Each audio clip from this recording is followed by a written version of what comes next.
stream. Hopefully a much more stable experience.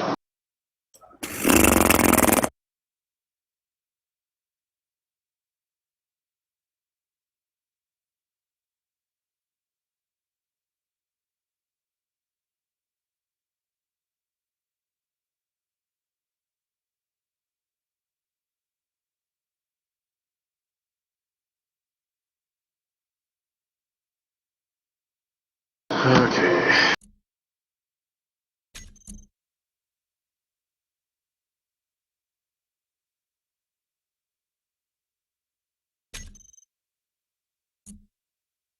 TBU system gamma, there it is. I think my game's crashing. It's much more stable, huh? Shut up, Oliver.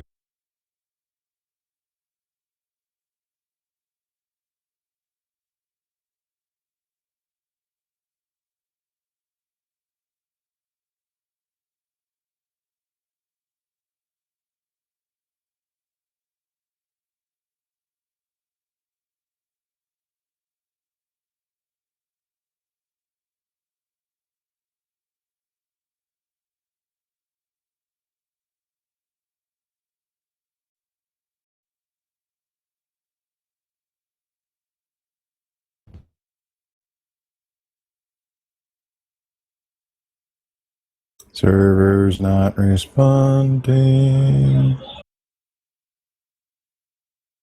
Looting, please wait. Oh, there we go.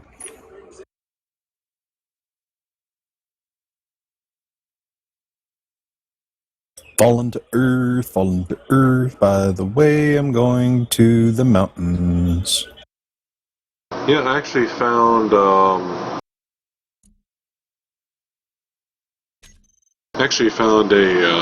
spot that had uranium and iron nearby on a single player thing I started up. Yeah. I go to the caps, the polar caps. Yeah, it was They're easier to launch your rockets, more fuel efficient. And you have hydrogen. Oh, well. Well, I have to go to the light side, jeez. Start on the dark side. My engines aren't working. Yeah, you don't get working engines till you get around 1G. It's kind of annoying because I'm about to crash if it doesn't hurry the fuck up.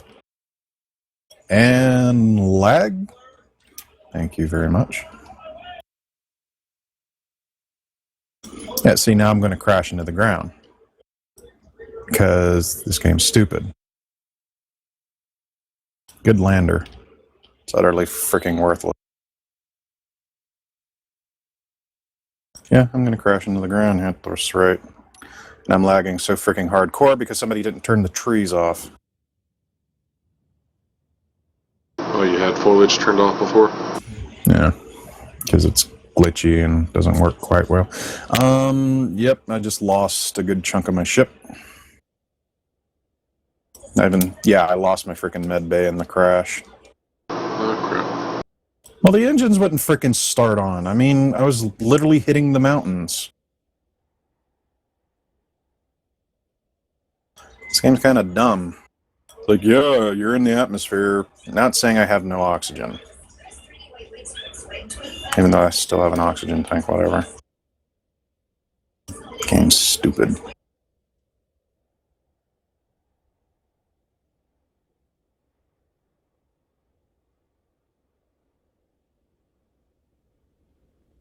Well, I'm on the daylight side, so... I'm heading that way. At least my ore detector survived. But I've lost a good chunk of my engines, so I'm drifting.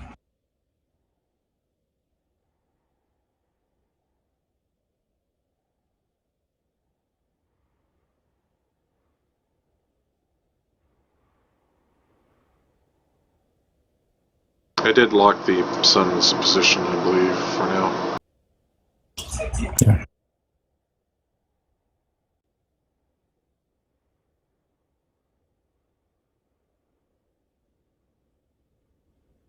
Right now I am flying a crippled ship. How much fun.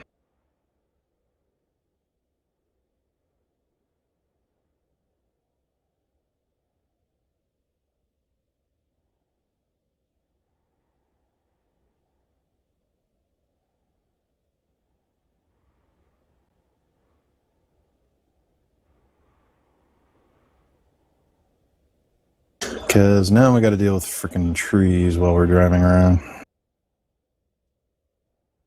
Unless you want to land somewhere and turn them off, then come back. We can deal with the trees for right now. It just turns the game into Lagfest 101. Like 28 FPS. I'm getting 40, 44. I'm running in windowed mode, but I'm running at the exact same resolution you're running at, which is 1080.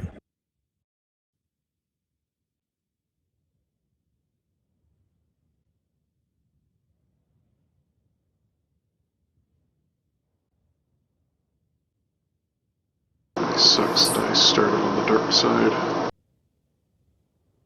Well, at least you didn't start right on top of freaking mountains, and basically when you came through the atmosphere, you just smack your ass on the ground.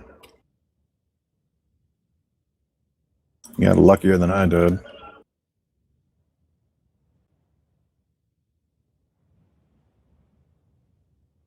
Okay, my suit's not getting oxygen. Something must have got severely knocked around.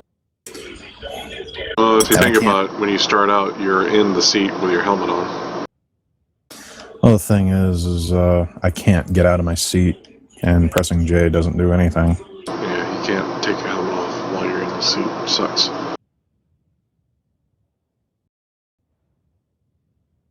And right now I'm flying this crippled pile of crap.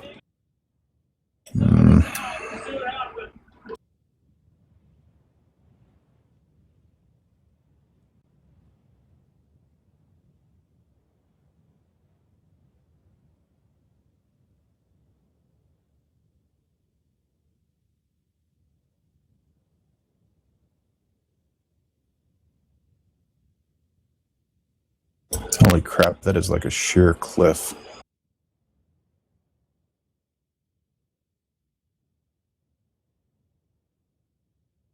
Yeah, screw this. I think I'm going to take one of the lakes behind me. Because these mountains are just too crummy. I'll let you know if I find any level areas with some decent resources. I already found this lake nearby. We can process it for ice.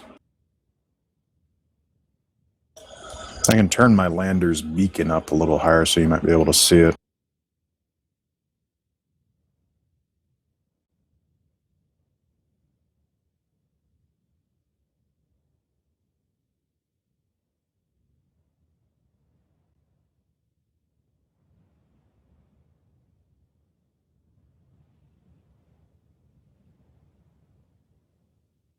Alright, I set my beacon up to 50,000.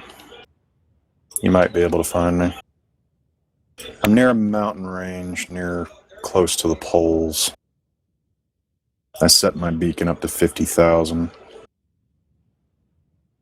I'm looking at your screen, it's not that lake. But it's nice flat ground that we can drive around on if needed.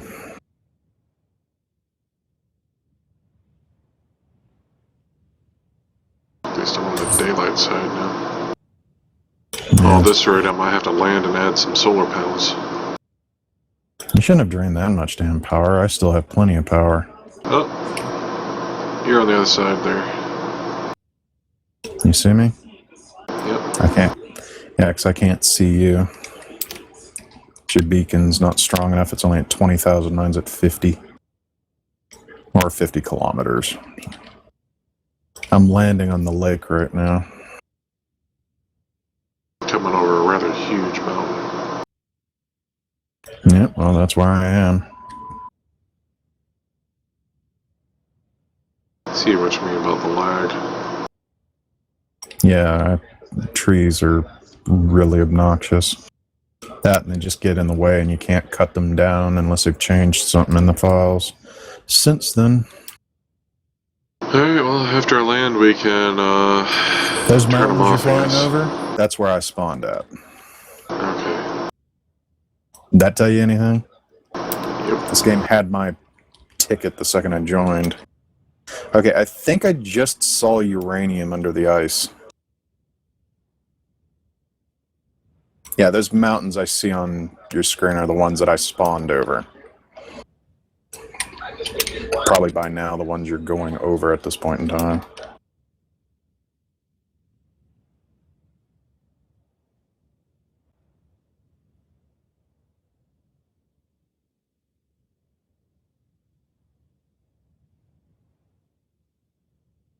It's a nice flat area there.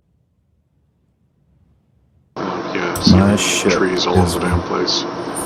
buggered.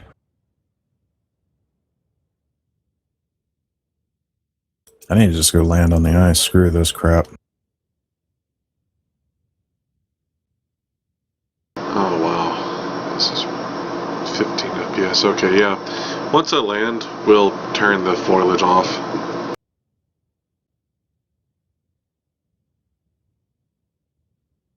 Oh my god. We'll probably Yeah, right. need... Yeah, Right we'll now on the probably... ice, I'm getting 77 to 80 FPS. What I'll do is I'll set my med bay to all so you can respawn in my med bay once I get there. Well, I'll just make a group when I land. Yeah. I did land, but I can't get out of my ship and back into it because of the gravity. Because my entire front of my ship is smashed to bits. Yep, uranium, silicone, magnesium, and ice. Nice.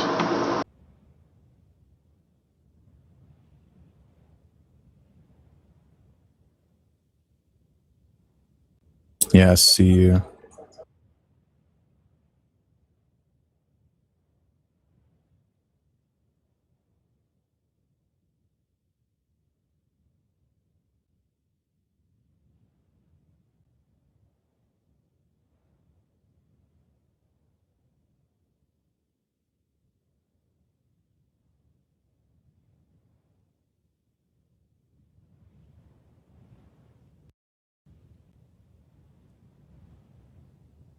Whoa, game! What the?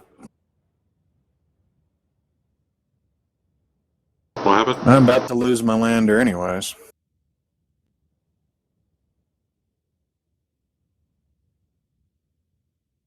I just decided that I was just going to glitch the hell out.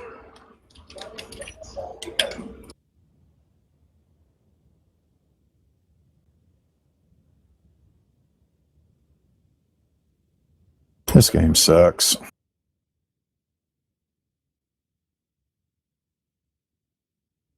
I'm probably going to get killed. There we go. God, this is a mess. Oh, well, my medical room is owned by nobody, so I guess that means we can spawn in it.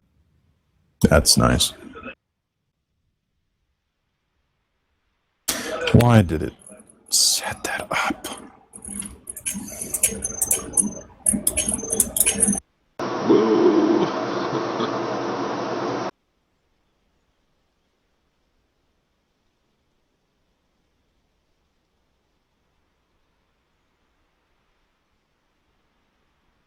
Yeah, you are lagging like a bitch on your screen.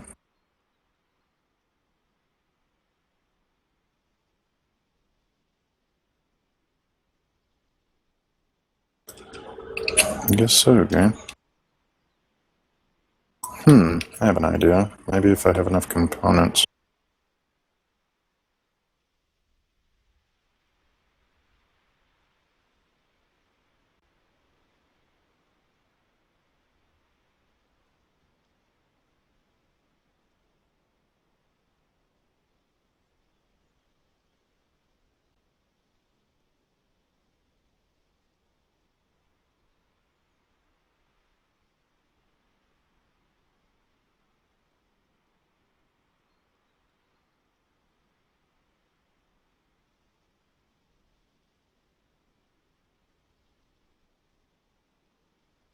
Damn it. I need more small steel tubes.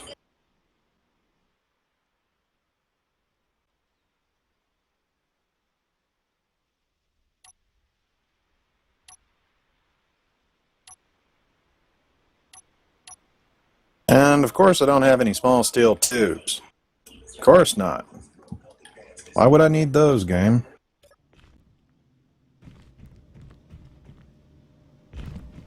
Why do I have a timer block?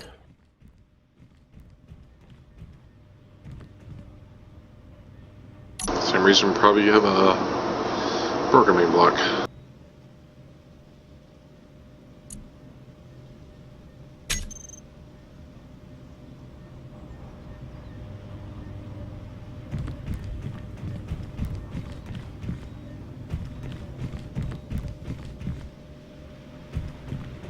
Great, I have no connection with the assembler.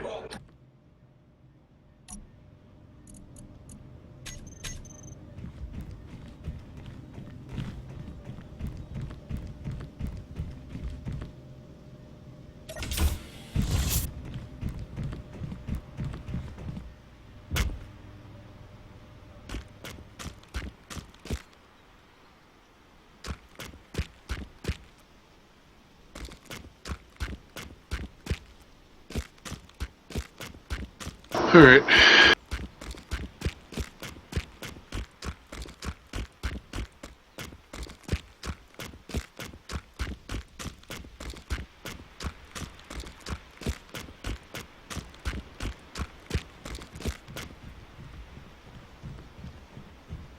Yeah, why don't you go take a look at the damage? Let's see. That's a... Damn. Yeah.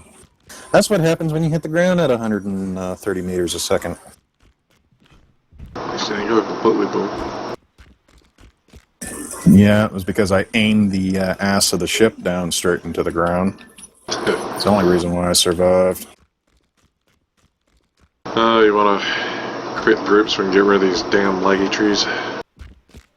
You do realize if these ships despawn. I did not. I disabled spawn ship deletion. Well, I'm going to go ahead and merge it with the ground anyway so it doesn't glitch out. Yeah. See, I have no landing gear. We might spawn back in and the whole damn thing starts shaking itself apart like it was doing earlier. I'd rather not have to deal with that on my next load. Yeah. So, I'm going to lock it to the ground. And I'll just start building the station from this thing since it's crippled anyways. Probably a good idea. We can use this one as a scout or whatever. Actually, we'll probably use this to build a smaller scout ship. Yeah, give me a second here. I gotta figure this out. This thing is a mess.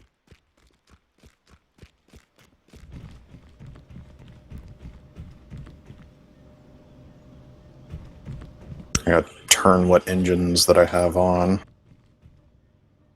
And hope and pray.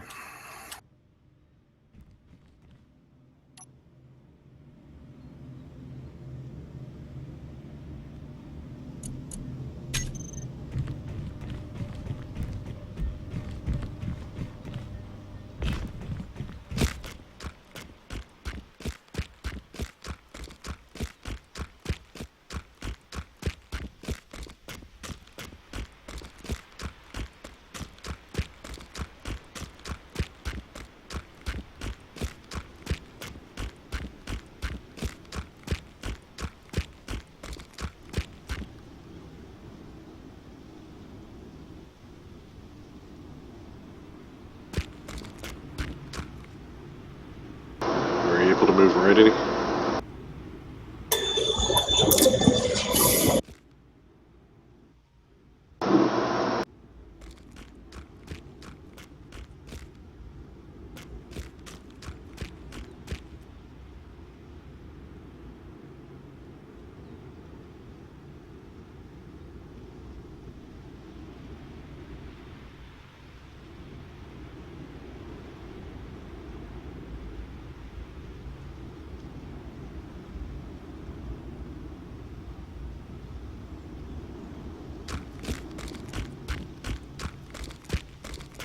There we go.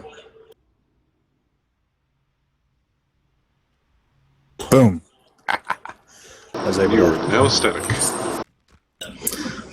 had to kind of glitch that in there, but it worked. Yep. Ask me if I know how to fly a wounded ship. Just ask me.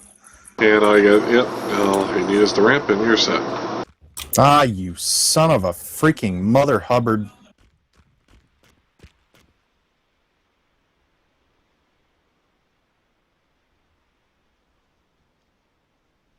Alright. Now I should have enough steel plate.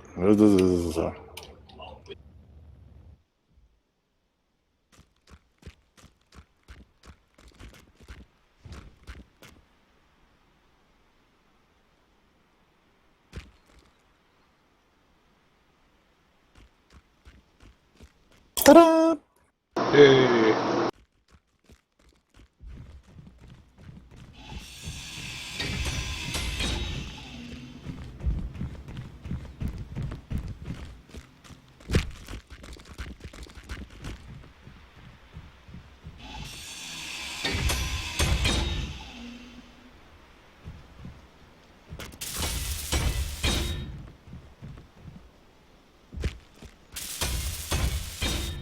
There.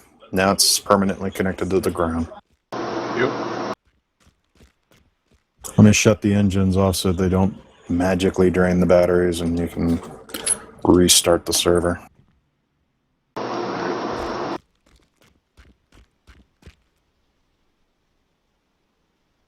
ahead and disconnect. You want to set up a group first? Yeah, that might be a good idea. Let's see. I have an idea. Alright.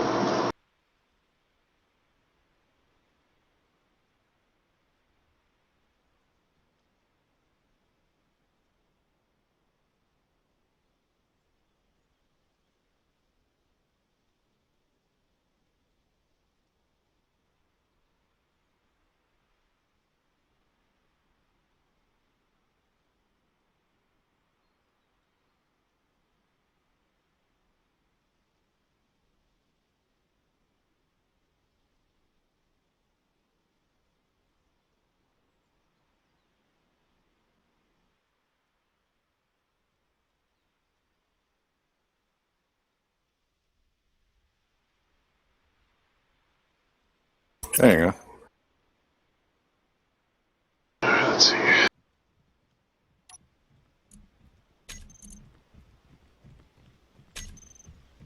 Cool. Now go set your thing so I can spawn on it, or I'll end up spawning another ship. Yeah.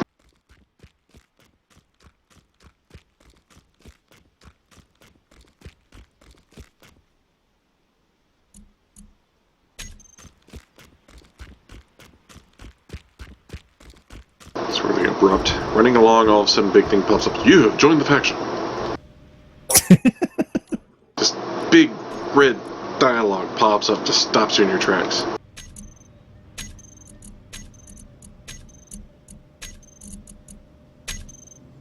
It is shared. Alright, make sure you got nothing in your inventories. All clear and disconnected. I'm gonna go look at porn. You do that.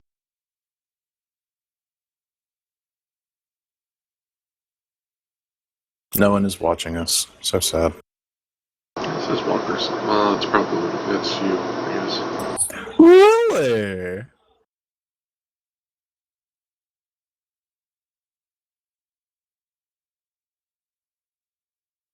Yeah, I might as well close that out. So now you have nobody. See, you lost your one viewer. Alright, so where's the 4-ledge thing? Boom, boom, boom, boom, boom, boom.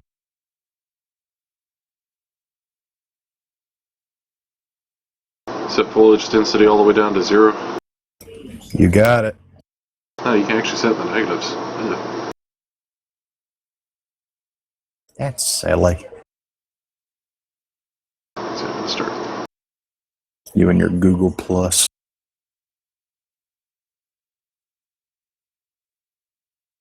Everyone knows Google Plus suckies.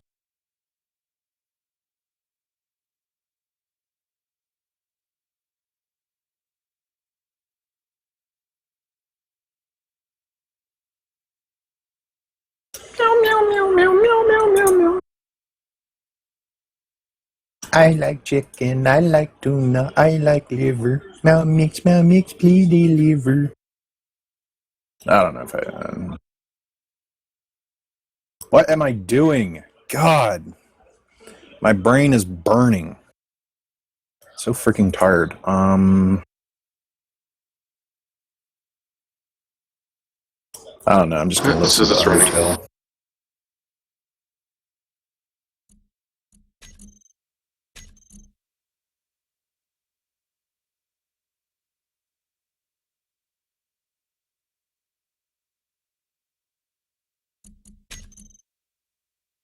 There it is.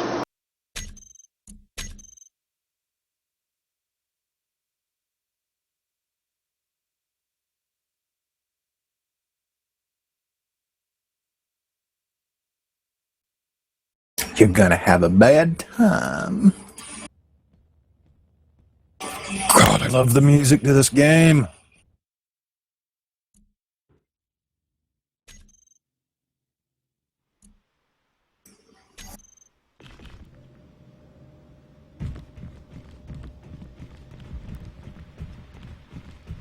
Wow, there's no ground yet. Yeah, get a little bit. There's still trees. That means that this world's permanently spawned with it. Hell. Screw it. Guess we'll just live with the 40 FPS. Yeah. Until we get off this rock.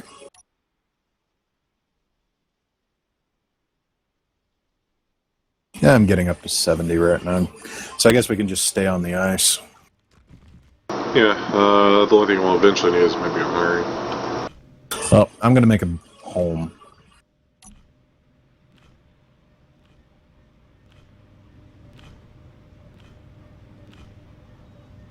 Why am I burning oxygen? Get your helmet on. Freaking even spawn with the helmet on. And it even screwed up my inventory again.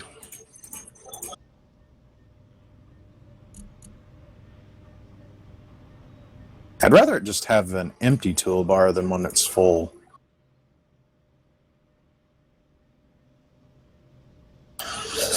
Oh, well, we need uranium, Eldar, so... You want to get digging. I'll get something that'll keep us moving for a while.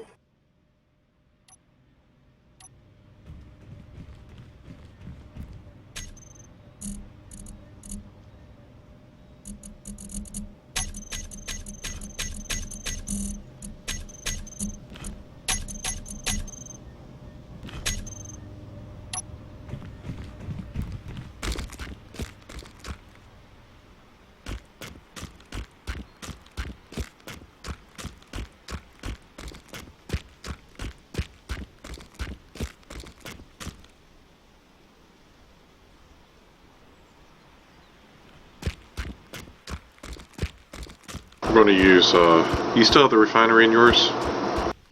Yeah. Alright, we'll probably use that refinery then.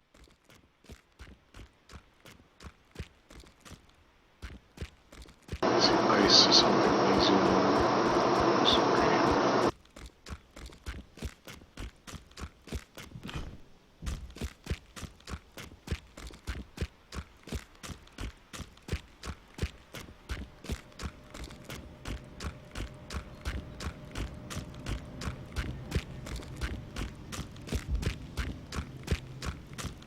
There's some uranium.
Alright, my storage container has no solar film in it. What the hell?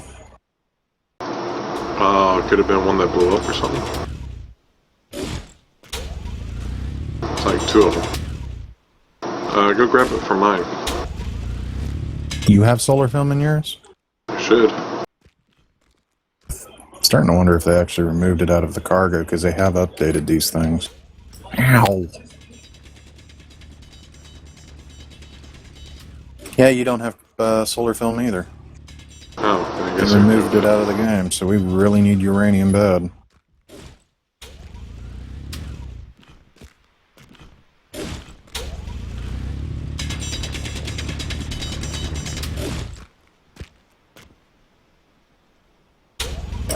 Well, there's 3 units of uranium in the, 0.30.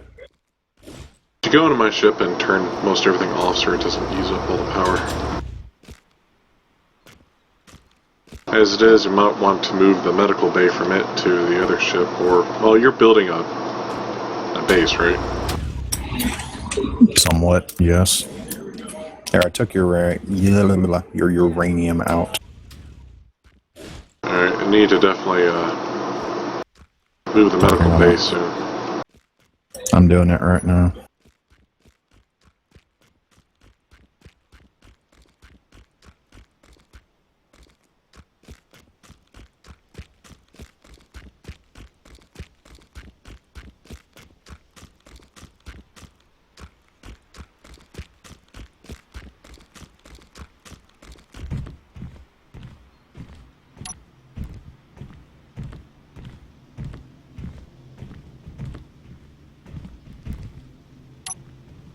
Oh, you haven't seen your ship yet.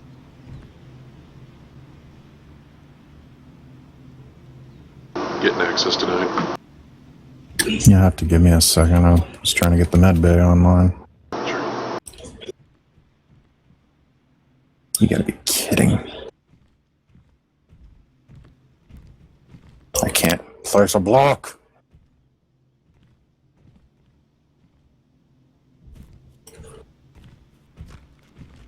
There. Yeah, just give me a second. Let me get to a control panel.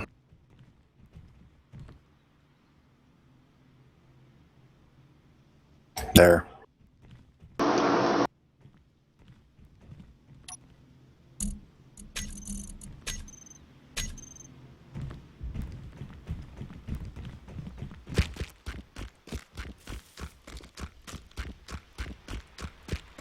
Let me get this med bay finished or we're going to be SOL.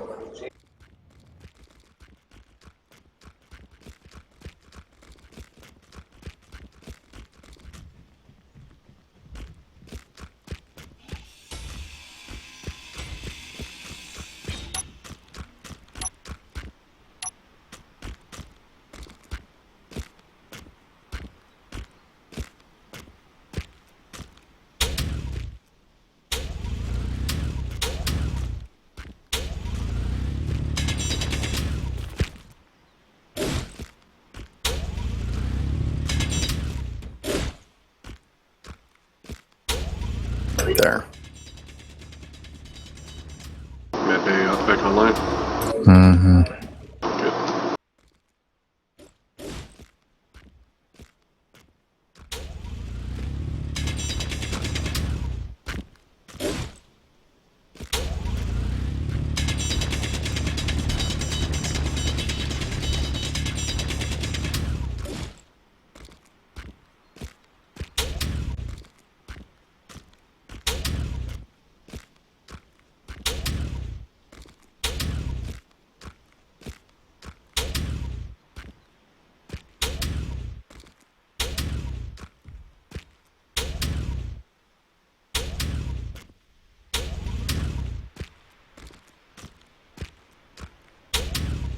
I'm not gonna worry about getting too much for getting a whole lot of ice on the way down to the uranium. We're in a whole field of this stuff, so Yeah, don't worry about that. We don't have any hydrogen and we primarily need the hydrogen tanks since we have plenty of oxygen reserves.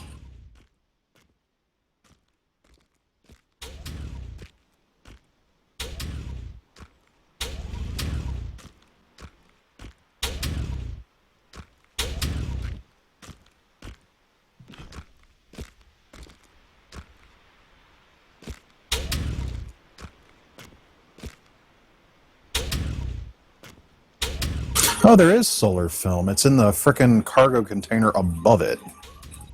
Okay. There's a new cargo container. Ah, you fudge.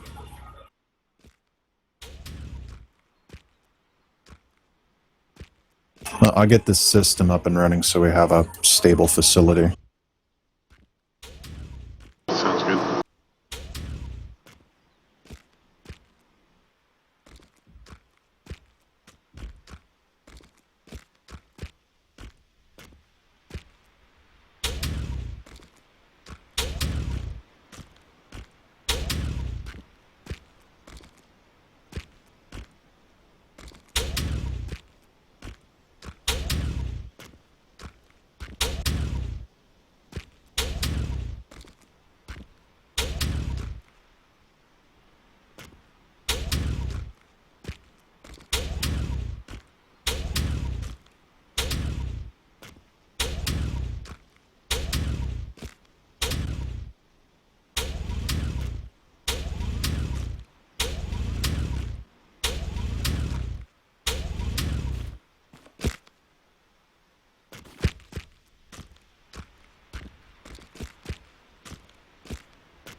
Finally hit rock.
God, I hope they do a sequel or prequel of Undertale.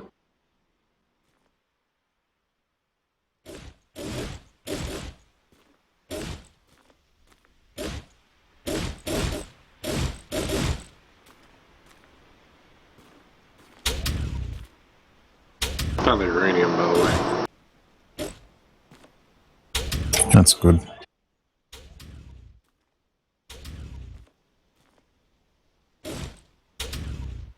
Yeah, this game hasn't been out for more than a month and it's already gotten a cult following.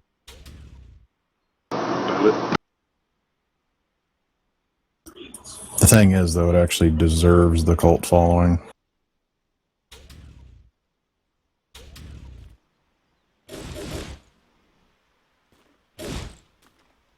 You know, the My Little Pony stuff kind of makes you scratch your head a little bit why it gets a cult following. I mean, it's basically, what would you call it? Like a girl's cartoon that basically, you know, for the first fucking time ever has good writing to it. Yeah, they stick a lot of inside jokes that, you know, only adults would get. It's kind of like the way they used to do humor in cartoons. Yeah. Well, like any of the Bugs Bunny, Animaniacs, Tiny Toons, the Batman cartoons. But, no, with Undertale, it's kind of, how would I put it? It's the way a video game RPG should be written. The game is not that long, but what it actually has in detail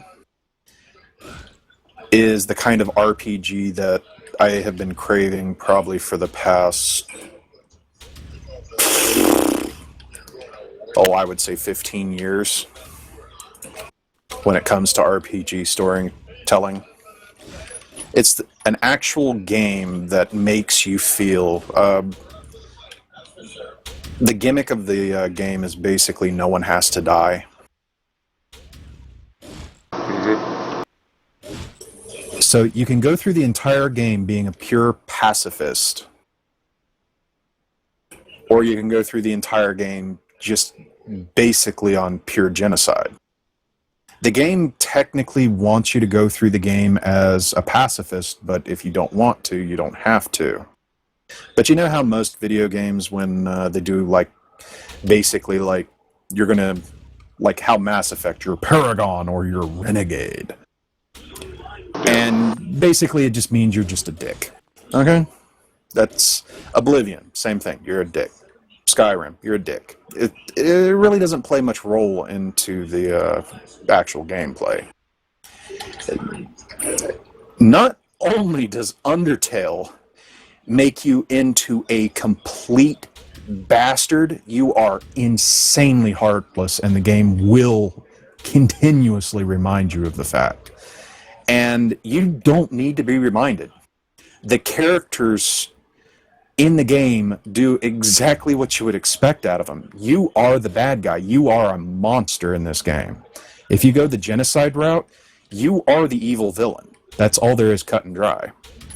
They have one scene in the game where basically one of the main characters, if you play the pacifist route, he's probably the most laid-back character and one of the nicest characters in the game, and he's just really...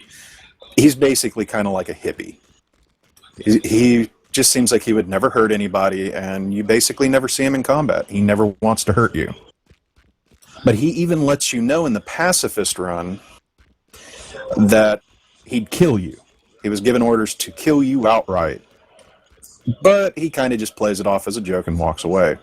On the genocide run, if you go up against this character, he will fuck your shit up.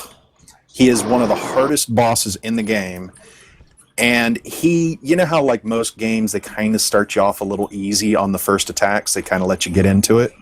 Yeah. He is such a dick. If you run the genocide route, he will show you no mercy. He attacks with one of his strongest attacks right off the gate. He wants you dead. And if you try to show him mercy during the fight, he'll kill you. He'll kill you outright during the genocide run. He will basically call you out for your bullshit and kill you on sight.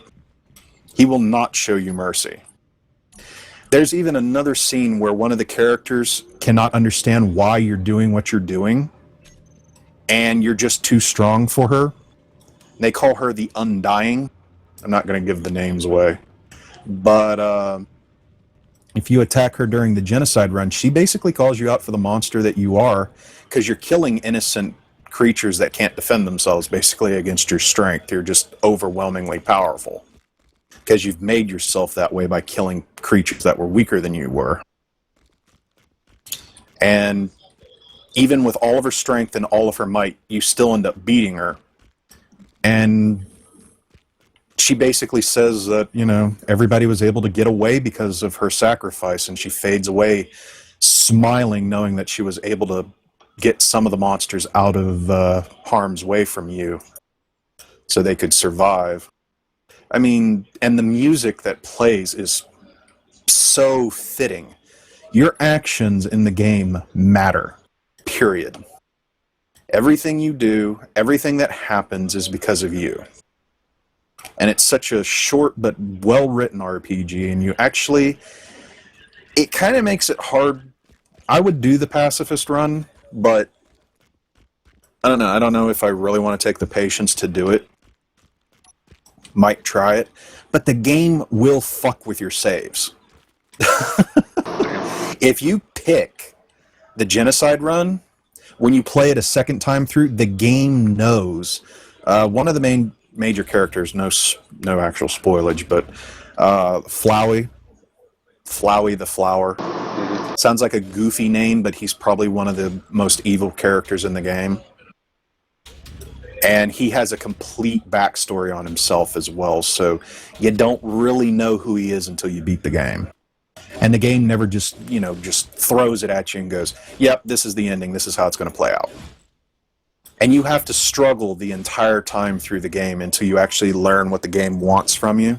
But the game's never a dick about it.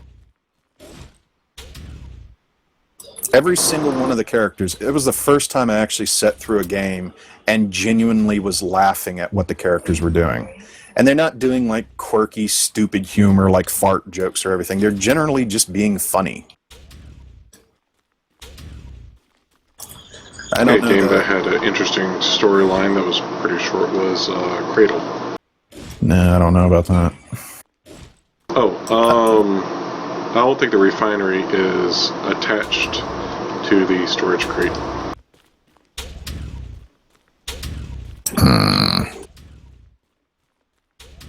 If it isn't... Yeah, it doesn't look like it is. I'm gonna get mine connected here shortly, so don't worry about it.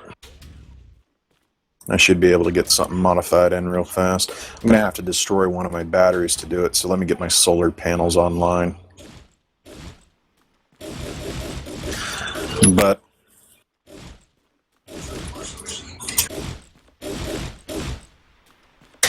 yeah, the only thing I don't like, you know Parappa the Rapper? Where it's basically kind of like a... Okay, the combat in the game is technically... You have to have a good rhythm to be able to pull off the combat. Okay. Damn it, I can't get up high enough to get that thing. But you have to good rhythm, good time. Oh, better. You know those Galaga side-scrolling kind of shooters? Where you basically have to...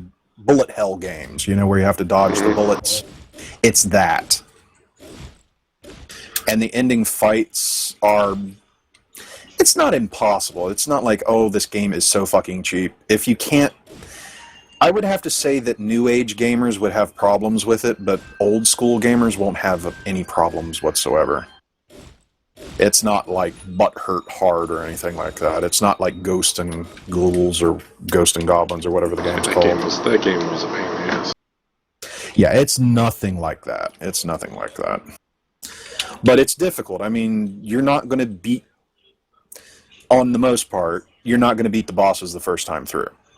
You're going to have to practice. You're going to have to memorize their moves. You're going to actually have to work at it to complete it. I mean, this game has something for everything. Like, even the save system in the game is brought into the gameplay itself. So, I mean, these guys even bring the save system into the story. Your saving just looks like something a part of the game itself, in other words, just like any other save, but it actually plays a story on how the game works. And the people in the game don't understand how you keep returning. It's kind of weird, because some of them will actually call you out thinking that they've fought you before, so the game breaks the fourth wall constantly. Or what you think is the fourth wall, but actually has a point in the story. And see, I can tell you this with confidence, and it doesn't make sense until you beat it. You actually have to play it and get to the end for it to make sense, or I would have to just spoil the whole ending for you to try to explain it. That's just how well the story's written. And the story's written in such a way that, like Let's Players, it can actually screw with Let's Players. I found that hilarious that people basically, if you watch the Let's Plays, see, I've already beaten the game, I've ran through everything, so I just watched the Let's Plays just to see YouTuber comments. Mm-hmm. And they basically kind of get creeped out that some of the main characters actually call out the people who are watching on YouTube. And basically, them being called out because they don't have the balls to actually play the game themselves and deal with these problems. And their comments down at the bottoms of these, the comment section is basically like, dude, I just got called out by a flower. It's like, yes, you did. The writing is just so fucking good. Inventory full.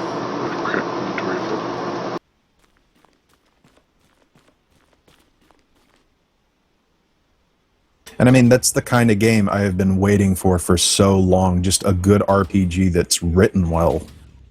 Not Fallout kind of stories. And actually, I am kind of glad that a lot of people have been calling out, like Angry Joe and a couple of other people, even though I disagree with his score, but he even called them out on the story being incredibly weak.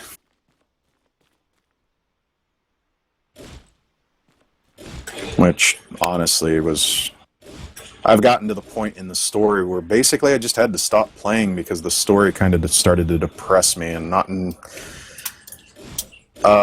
Undertale, the endings and how everything works out depending on how you play the game can be depressing or just depressing because, you got the best ending ever, and, that everything works out in the end, or doesn't work out depending on how you play. No, Fallout's just depressing because it's just not written well. And I actually figured something out right from probably the first 10 hours of gameplay. Mm-hmm. This story, I don't even have to do it to spoil anything. The story, if you pay close enough attention to it, it is a one-to-one copy. A one-to-one copy just flipped on its head of Fallout 3. It has the same premise, the same focus, and the same goal in the long run. They have flipped the head a few times just to make it that little bit less just a little bit different. But it's the story from Fallout 3. Everything about it is the story from Fallout 3. Settings are different, premises are a little different, but it's still the same game. You'll start to really realize it once you get to the Institute. No big surprise, considering that's what you've been trying to do the entire fucking game. But basically, if you go by the story of Fallout 3, what do? You leave the vault to find a family member. Your family member mysteriously disappears. You're not totally sure of why your family member disappears, but you just know that you have to find them. You go through the entire game, but guess what? It's not a major priority. The game basically goes, you need to find this person, but it's not really all that important. It's not all that detrimental, so you can basically run around and dick around. But in some cases, you would kind of think that that would be a little bit more important. Why is this not welding? Okay, I need more steel. I got enough backup solar panels that we should be running pretty good for a while. Oh, crap. What happened? You didn't get crushed, did you? Or teleported? I'm almost going to the world. Hold on. You have teleportation capabilities. Just use your admin mode and teleport somewhere else if it happens. Oh, that's right.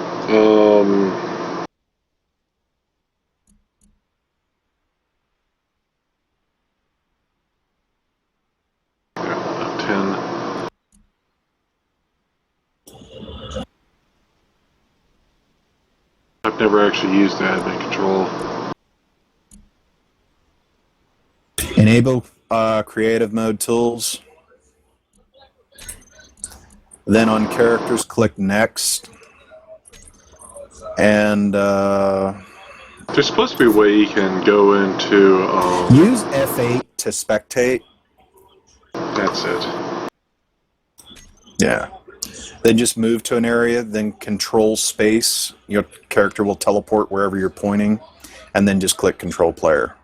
Oh, control space. Okay, then.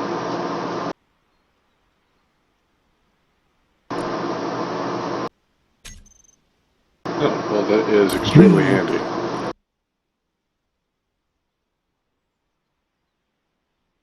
Oh.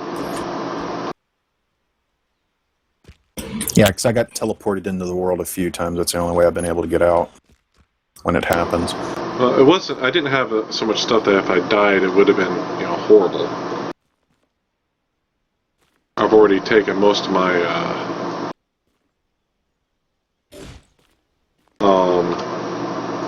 load back, a couple loads back to the ship.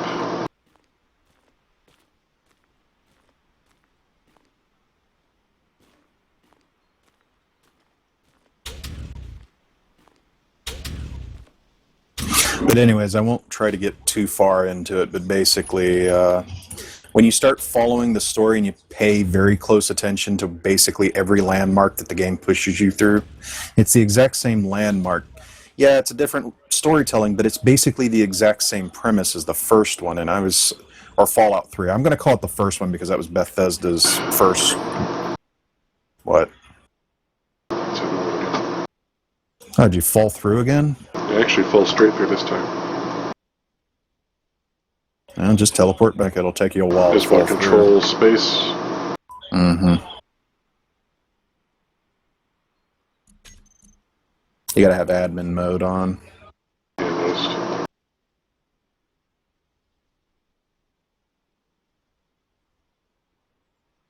It's extremely handy.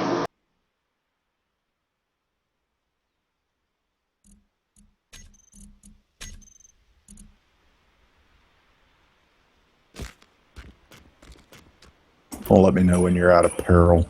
I am out of peril. Mm.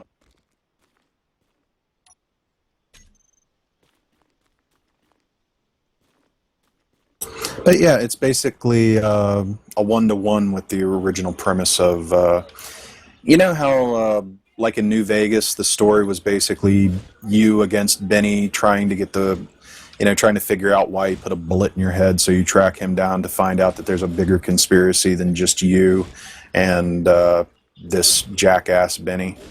You find out that it's Mr. House pulling strings, but you're actually finding out that there's other factions in the wasteland trying to vie for control over New Vegas and so forth. You know how the story actually blossoms into something more? I'm going to tell you right now, the story is going to stay the same. It doesn't really change, and it kind of makes me a little sad.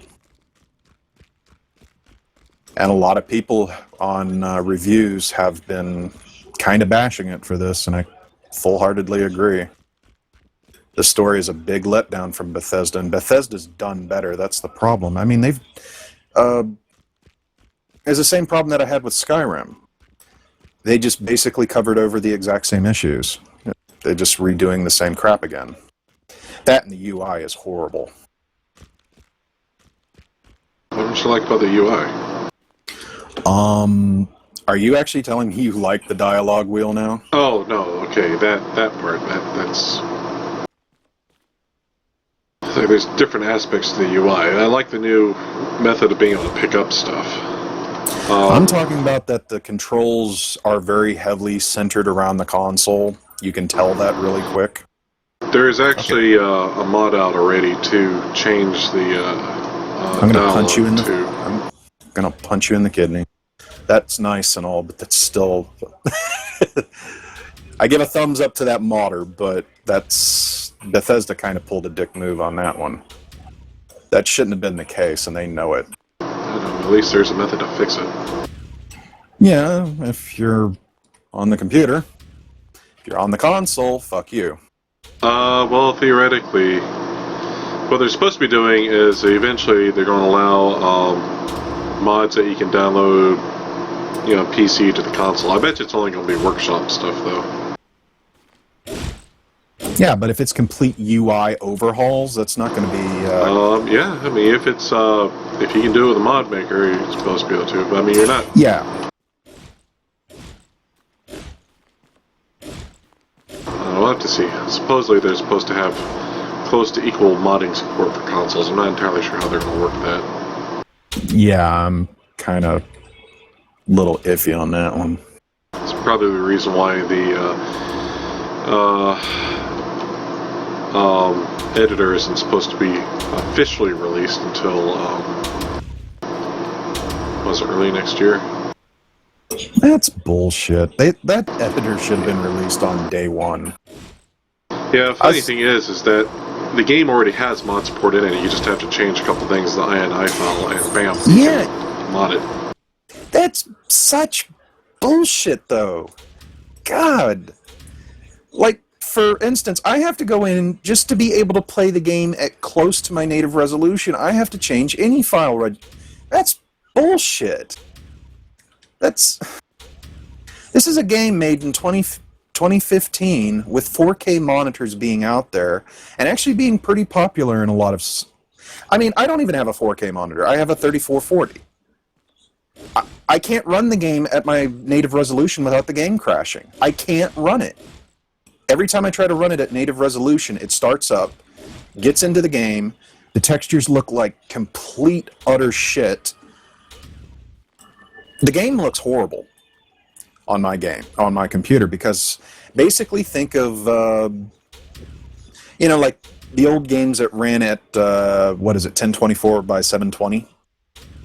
Think of trying to run that on your screen in full screen.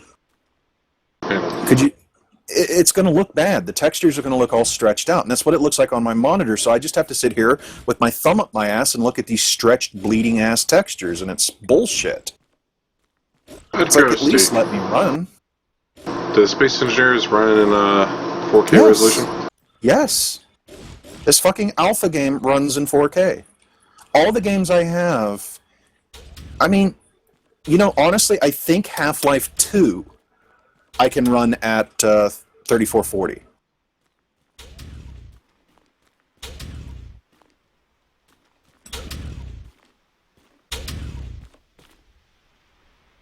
There's just no excuse for Bethesda for this shit. And if you're on the console, it's even worse. If you're on the console, you're running at 30 FPS, and they're actually getting callbacks from the PS4. The Deathclaw that attacks you in... what's the name of that town? Concord? Yeah. You played through that just fine, right? No real hiccups, no FPS lockup, no nothing? Yeah, without a hitch. If you're on the PS4, you're SOL.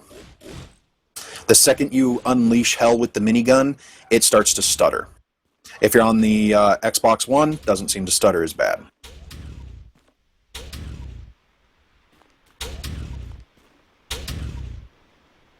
If certain areas while you're going around downtown Boston, kind of like with our systems, you kind of get a little hiccup here and there when you're running around downtown. And there's you know, all of a sudden your FPS will go from 60 to like 50 to 45 and then bounce back again. Mm-hmm. Yeah. Do this on the console where you only have 30 FPS. They've actually been hitting FPS rates of around 19 to 18 FPS on the consoles when you're running around Boston. And they're still locked at 30 FPS. They lock the consoles at 30 FPS. Yes, they are permanently locked at 30 FPS unless they change something. But that's how they were able to get 1080p on the consoles.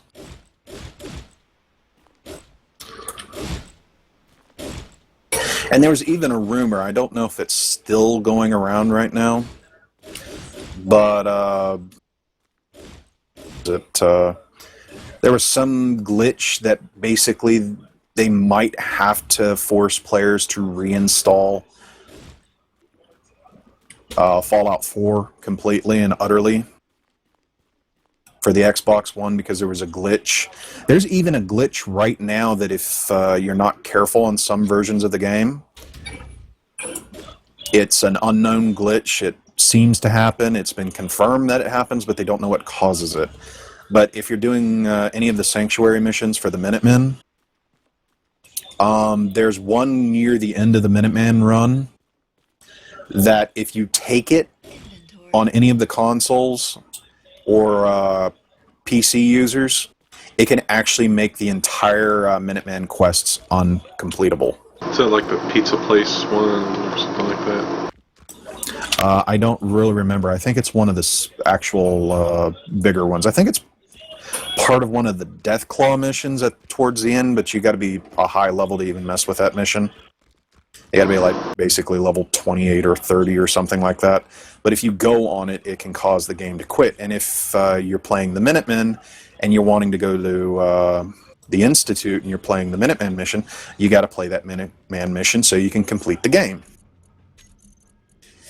You're doing the basically where you walked around in the person's brain. What's his name? Kellogg. Yeah, I did that. Yeah, well... Spoiler alert to everyone who's listening to this video. Yeah, I don't even know if anybody is watching. Well, I remember it records, so it could be, well, by the time anyone else watches it, they'll probably be through that part anyways. Whatever. But yeah, I've been through Kellogg's brain. But... yeah, I would advise not watching live streams when people are talking about video games. Yeah. Spoiler alert! Continue. See, you broke my concentration, you douche. Kellogg. But anyways... Bran flakes. Brain flakes. Bran flakes. Kellogg's. Shut up, Eldar. God damn it. See, now I don't even know what I'm doing. I'm running back and forth, you douchebag. Alright, construction components. Kellogg's brain flakes. Alright, the refinery's hooked up now. Oh, good.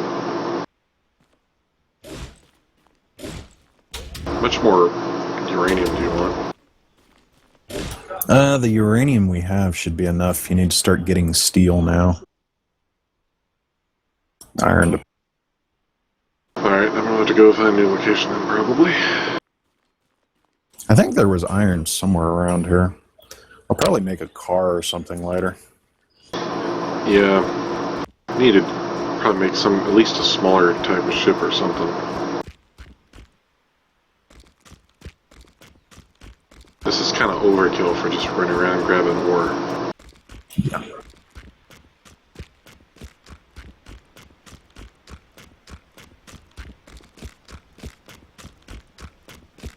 Probably need to stick a merge block on it and merge it to the ground and take it apart or something. Get a cutting ship.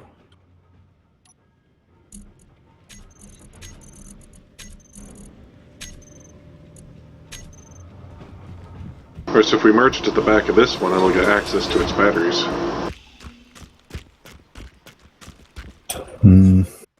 Could. We could We merge it to this side here, or the back. But honestly, we got enough solar power and everything else that we really don't need any more batteries.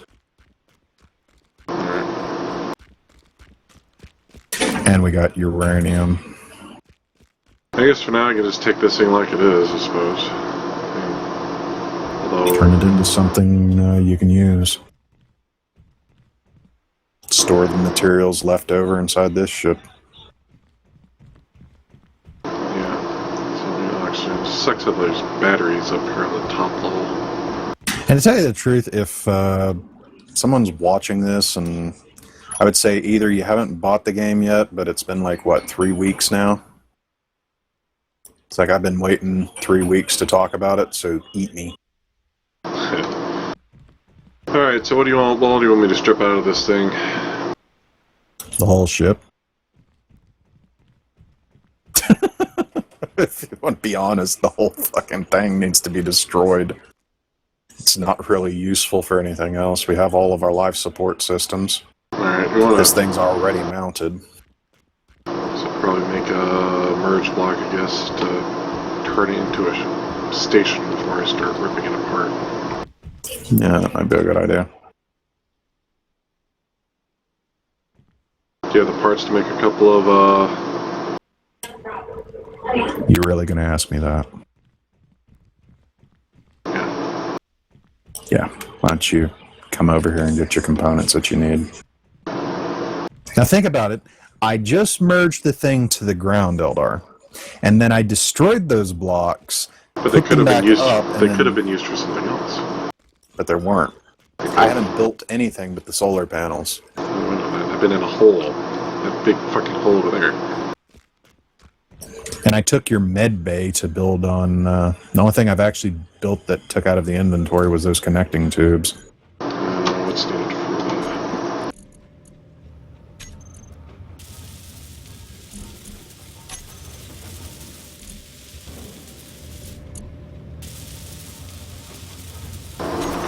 There's still a tube, small tube, or structure plate.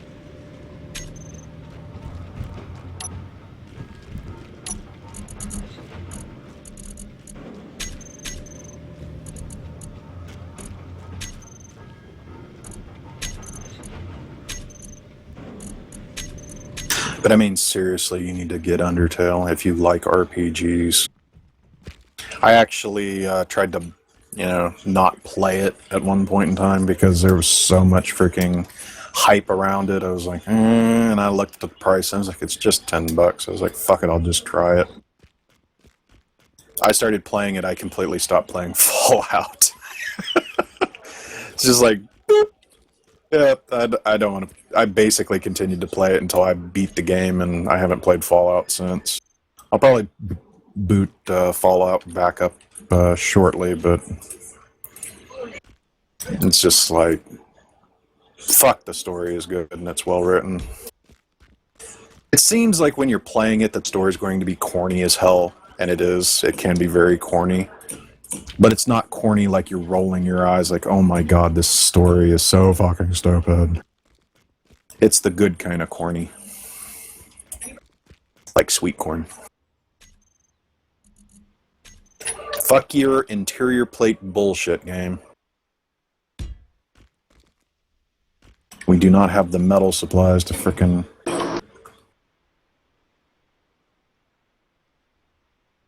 Ow, you bastard.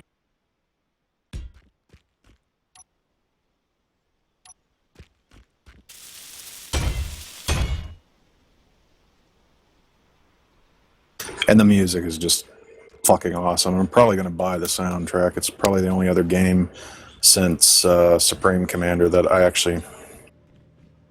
Are you serious with this bull crap? You're going to start that shaking crap.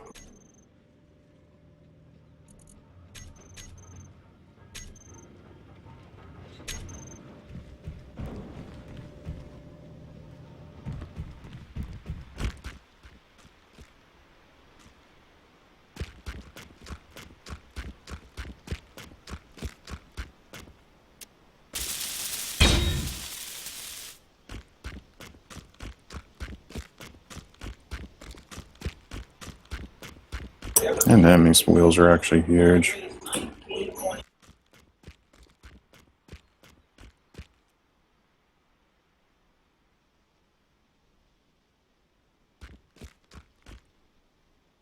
Yeah, basically right now I'm just trying to build up enough courage to want to play through it again.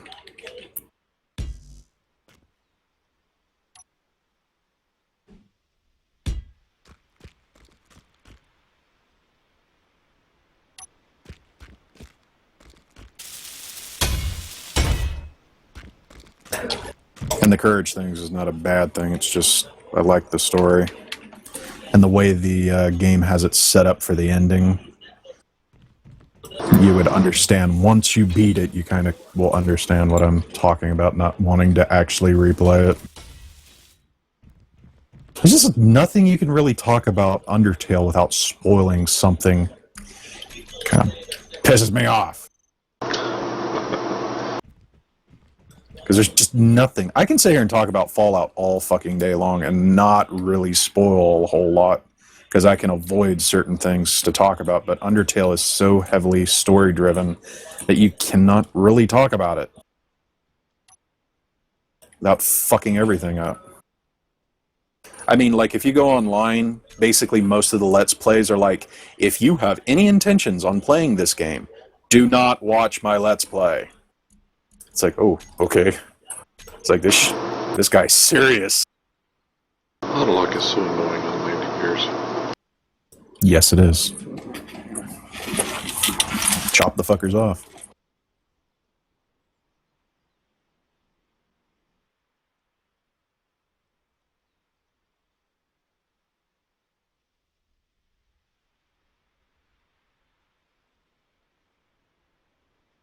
I think I have enough components.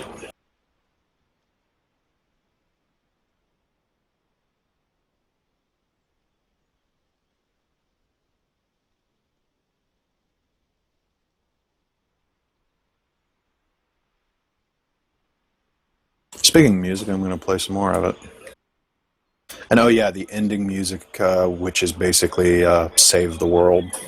It's the last song in the game, one of the main boss fights. Freaking awesome. Love it.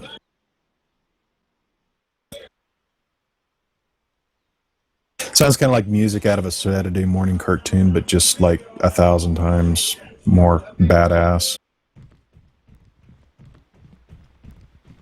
It just fits with the game. I mean, the guy who did the music is just... he gets a slow clap from the audience for me.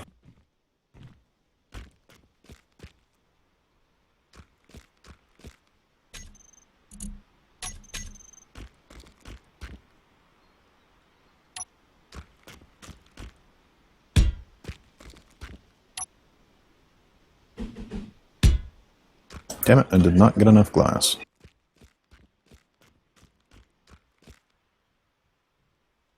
And I need frickin' reactor components. Grind them off mine. Well, if I do that, then your ships are not going to be really able to work. I need to find silver, but I was going to build a scout craft to try to find some iron, and I would advise not using flight craft on the planet. I mean, wheeled craft. Use wheelcraft. I'm saying not to use aircraft. Okay. So, like, a little hover ship would not be good. No. God, no. The amount of fuel that it requires, the amount of energy it requires, you know you need a full-size reactor to run these engines. Yeah, Yeah. making sure this thing's got enough supports when I start taking this thing apart. Yeah, the only thing you need with these little vehicles is basically one little reactor.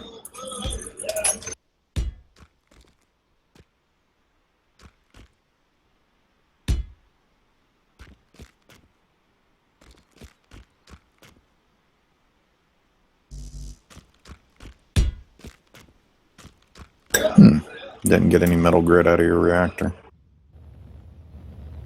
What the hell are you doing? Yeah, this thing likes to fall apart when you I didn't have any problems cutting it up the last time.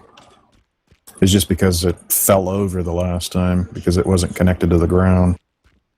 Yeah, but I wanted to make sure I had multiple connections to the base of the unit.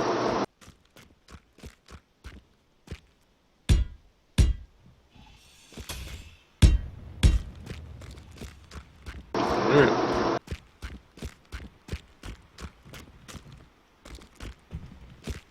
It's ready to be dismantled. Oh, you have fun with that.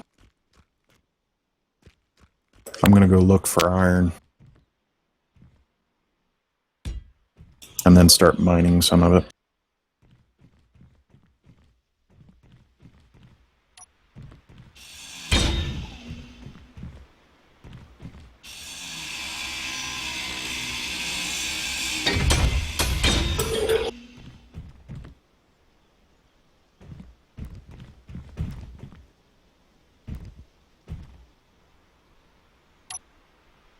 And I'm serious, you know how salty I can be with games, so, you know, I give a game like that a recommendation.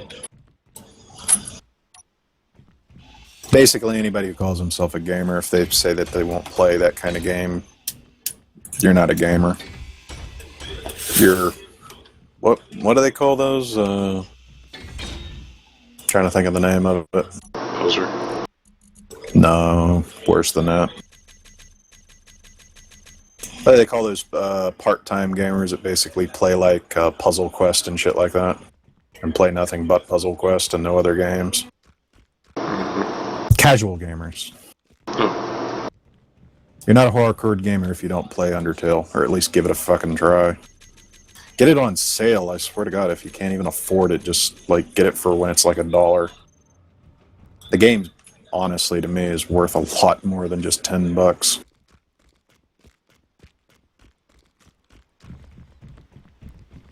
I mean, the game's even got little fucking secrets in it. It's just... it's freaking crazy. I mean, you can play the game like 2 or 3 times and still find something new in the game. It's just like that.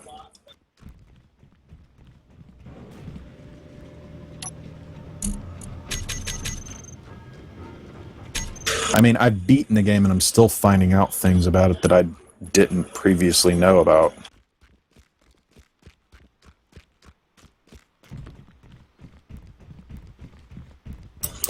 Game, you gotta be shitting me with this crap.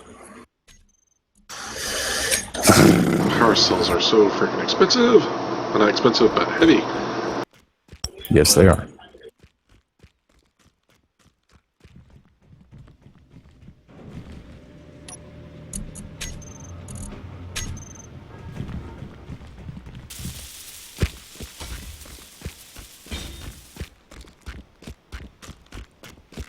Alright, got some uranium in it.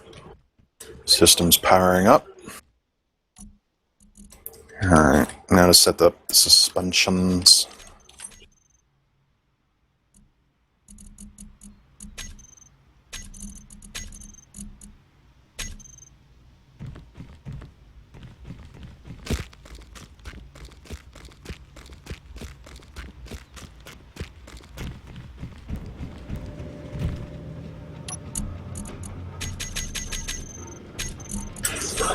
Stupid game.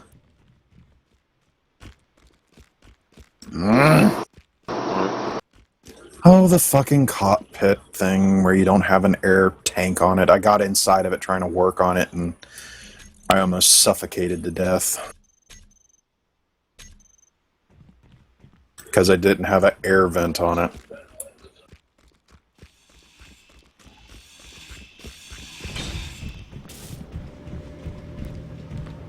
I'm at like 2% health right now.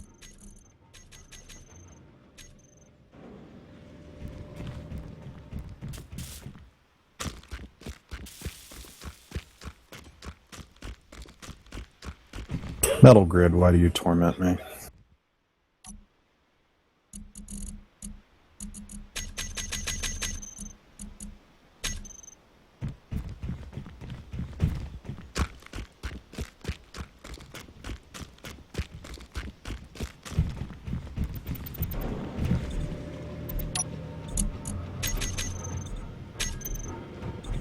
Or Eldar, if you never play it, I'll play. I would actually get my streaming software just so you could see that game.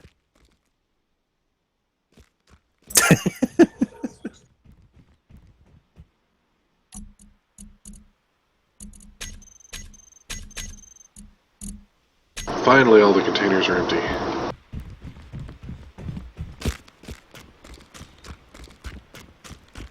and forth, back and forth.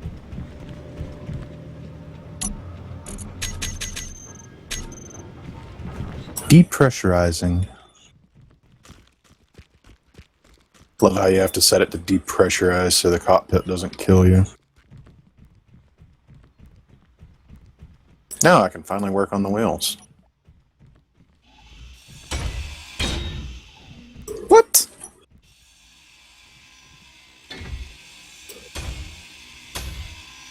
Have you ever been just working like in the terminal menu and it just freaking close on you? No. Well, I just had that happen.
But that and the Brotherhood and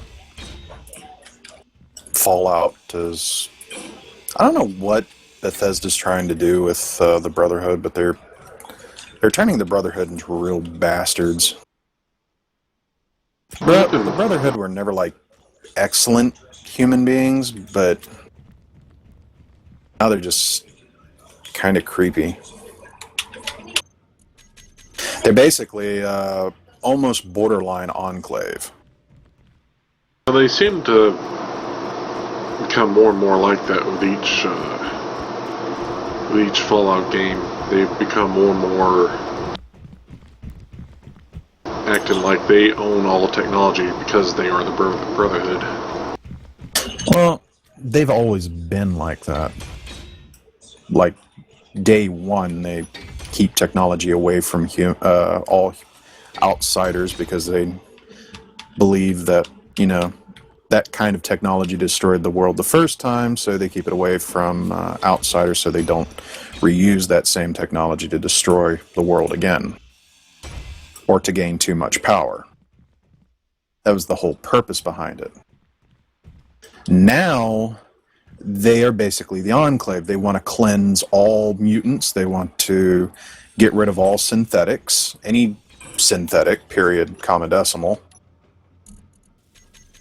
And they're basically taking the same mentality as the Enclave when it comes down to purifying mutants. They want you to kill and harm super mutants, even though that they're innocent.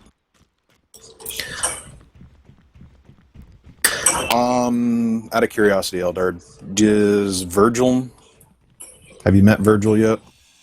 I don't think so. Alright, so I'll avoid him. They don't really like you being around if you try to befriend Nick and you bring Nick around the Brotherhood, they're not too happy with you.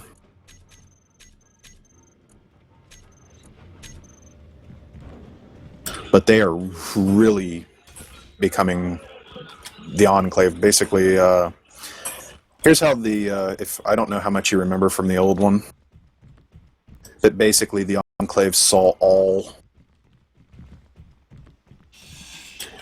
outsiders. In other words, if you basically weren't born and lived on the rig, you basically weren't worth the trouble to keep alive. They would just kill you. Okay, my front axles, are you telling me that 6 isn't strong enough? Yeah, they're not returning. What the hell?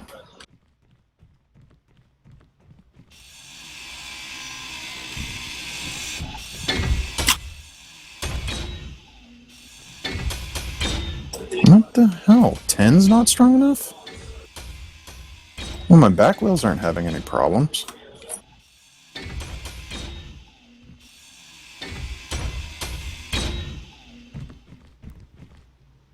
Uh-oh.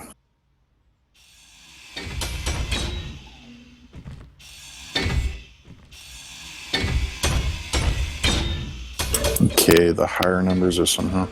Okay, I want those steering. I want those to not steer.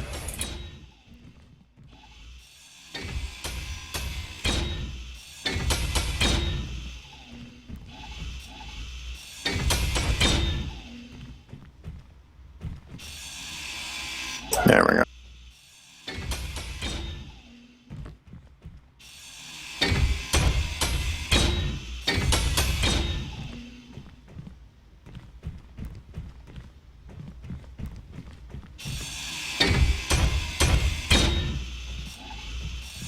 Alright. Now my buggy seems to be working. But yeah, the Enclave to me have just become, see, I'm even referring to them as the Enclave. They act exactly like the Enclave. And now that I've gotten further into the story, they're actually starting to... Like, I don't want to be anything near them or a part of them. Have you noticed that basically anytime you walk around... well, I'm guessing you haven't befriended them fully yet, so... Not fully, no. Okay, so they'll basically talk to you the way they talk to me. Basically, when you walk by them, they basically say words like, if you're not Enclave, or you're not Brotherhood, you're nothing. Yeah. They basically want nothing to do with you if you're not part of the Brotherhood, and that's just never... That was never what the Brotherhood was about. They wouldn't hate you or dislike you because you were an outsider. They just basically didn't trust you all that much. But now they're just assholes to be assholes. And they don't really have a good reason for doing what they're doing. And just got corrupt over the years, I guess. Yeah, but the thing about it is, over the years, how many years... It hasn't even been, what, maybe 20... No, it's been 60... And it's been 60-something years. Since the last Fallout game? Yeah, in this version. So they've had some time that they could have become corrupted. But these are the same people that came from Elder Lions. They built the airship at Ellis. So, and it's no big surprise, you just talk to. Aw, you motherfucker. What? It just ate my cockpit and I wasn't even aiming at it. You prick bitch. I was trying to cut the underneath of the damn thing and it just cut everything off. That's a dick move.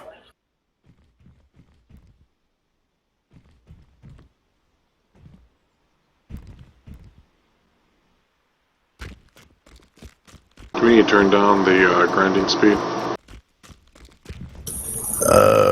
Next time. I like it. I like it just the way it is, honestly. It's kind of slow. What the... There, finally. Shit, game. Trying my patience. Just trying to repair that one damn block and it would not let me. Great, now I gotta reset everything.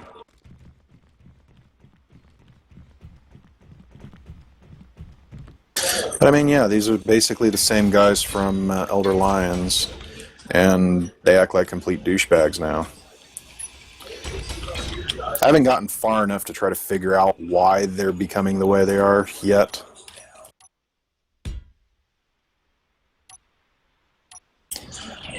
But basically, any story that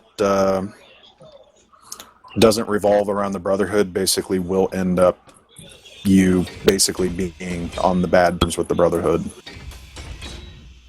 So basically, if you want to be friendly with the Brotherhood, you have to be part of the Brotherhood. That's all there is to it. Yeah, I got the impression from the guy. Yeah, it's like that's strange. Even in New Vegas, you could be friendly with the NCR, and they didn't really like you for it, but they weren't douchey about it. And hell, even in New Vegas, you could actually get the Brotherhood to befriend the NCR, at least work together with them. I guess they don't really like the Minutemen, do they? I don't understand why, because the Minutemen aren't really there to support ghouls or anybody else. They're just trying to get the people to set themselves up in the wasteland. The Minutemen aren't really... I know they supposedly have background agendas, trying to rebuild, blah, blah, blah, blah, blah, blah, blah, without getting into huge spoiler territory bullshit, but they really don't have a reason to go after the Minutemen. The Minutemen are basically what you would classify as, what's the word? Settlers. They're basically the NCR. That's what they are. You know, I just thought of that. That's basically what the fuckers are, is just the NCRs from Fallout 2. Not as well established, but basically what the NCR started out as. They're just a little late to the party, that's all. God, the similarities are just clashing with this game when I keep thinking more and more about it.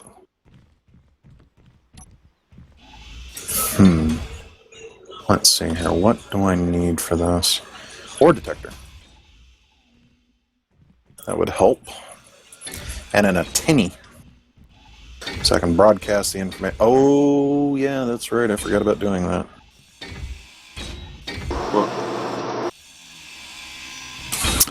Sticking a broad range antenna on the primary ship here. I'm probably going to have to take your beacon parts if you haven't done that already. Yeah, they're already in the container. Good.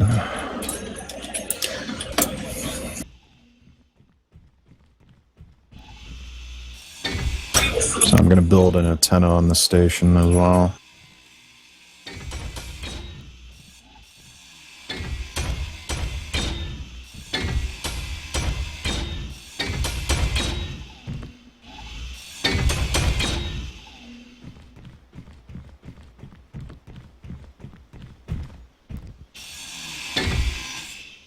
That and the engine's kind of showing its age.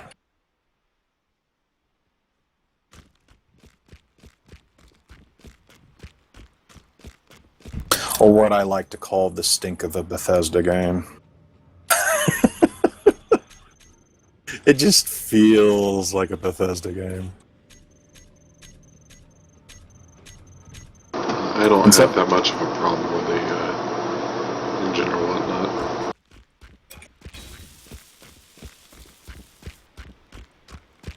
I will say the glitches are funny. God, the glitches.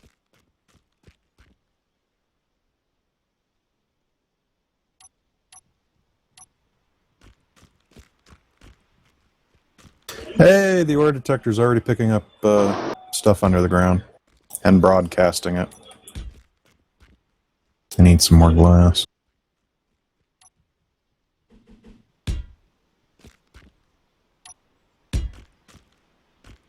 Glass, glass, glass, glass. Where is the glass? There it is. I need another. There we go.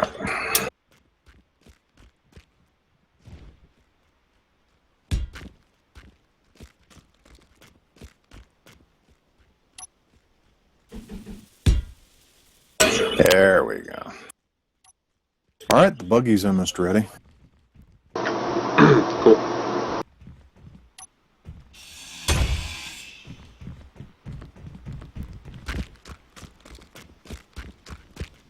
We need to work on building a hydrogen tank, though, so we can restock our hydrogen bottles. Yeah.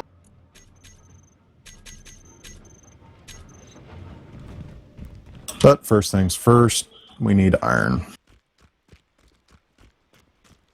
I need to build an antenna so I can broadcast back the supplies.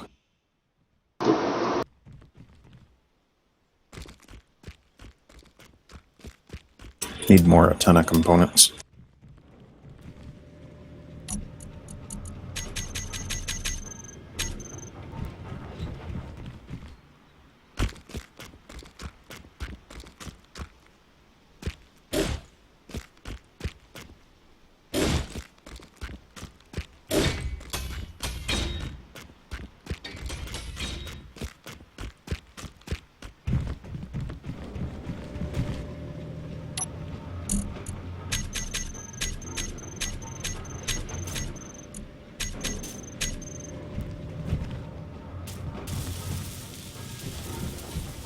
I need more radio components and steel tube.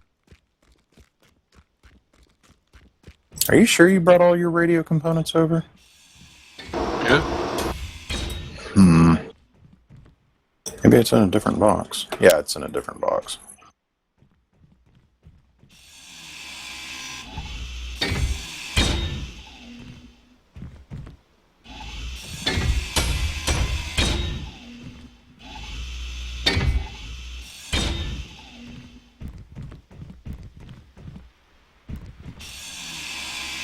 Need more tubes.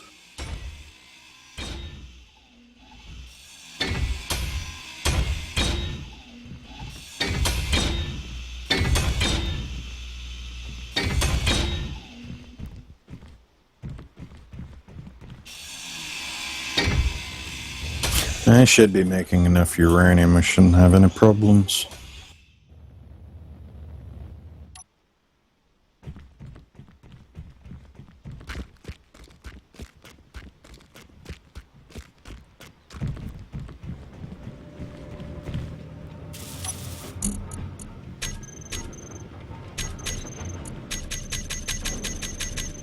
I don't know, if they do release a story editor, I kind of have a, I don't know, I have some kind of will to make up my own missions in the game. Interesting. I don't know, Elder, you want to be a voice actor? Sure. As long as you don't do the same voice acting you did back in the tech days. Sorry, it was really hard to take that seriously when we were doing that. Oh, shit. Especially when... So bad.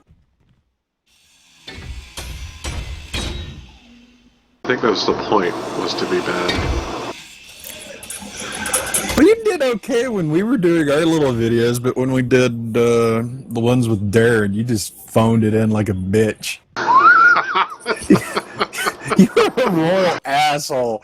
I'm sitting here trying to figure out something that we could do for him, and we ended up doing the exact same fucking scene again.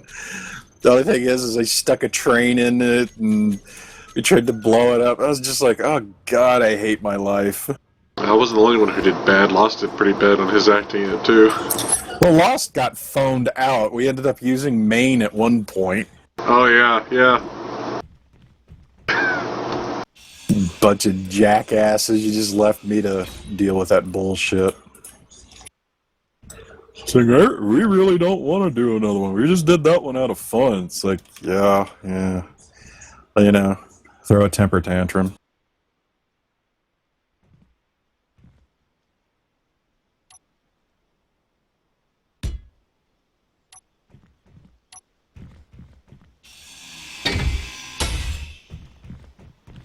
God, I remember how angry he was with us because we didn't freaking have him a part of that. It's like we were just doing it out of randomness. I mean, I just started recording and that was the end of it.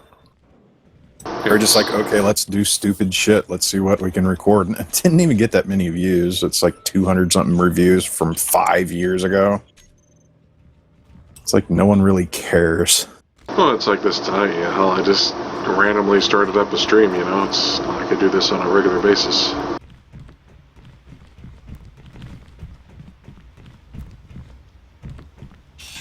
Silicone, ice, ice, baby.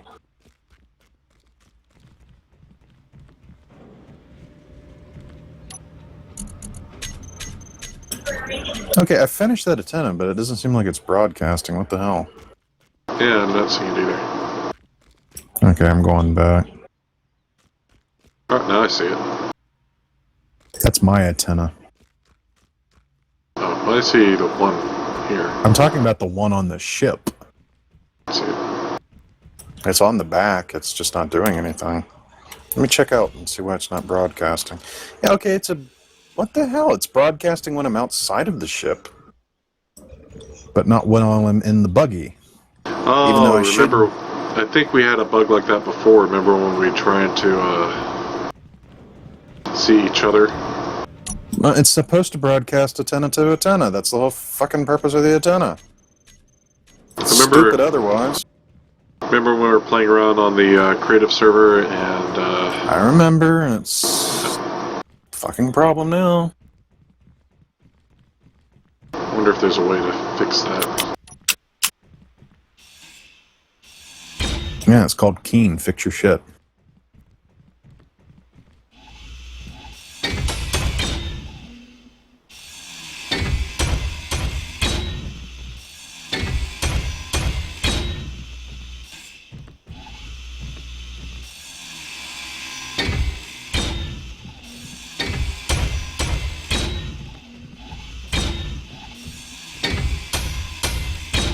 There we go. Made a name for it at least.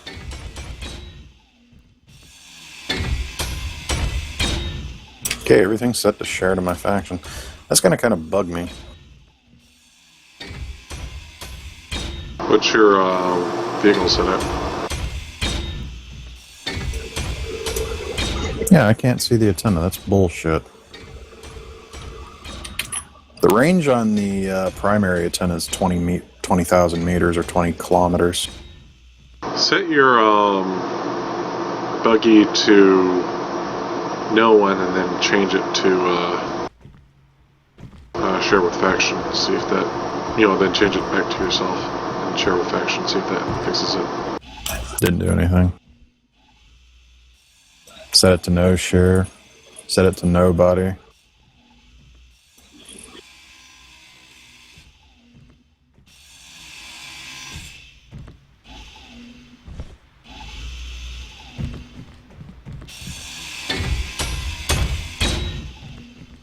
Nope, doesn't do squat. Fuck it. I can get outside of the vehicle if I gotta find my way back. Not bothering with a GPS marker right now. I'm not going that far. Oh, Jesus. Oh, Jesus. Oh, Jesus. Oh, Jesus. 200 kilometers an hour is a little too much for this thing. Yeah. Even on the ice.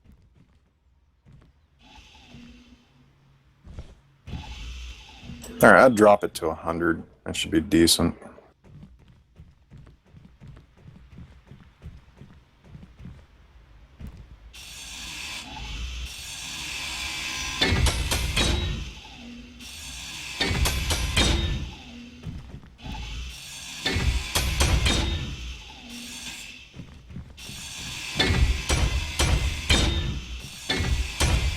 Yeah, this actually does pretty good at 100 kilometers. Oop, magnesium, silicone. Yeah, it seems like there's a lot of magnesium and silicone around the outskirts of the water's borders.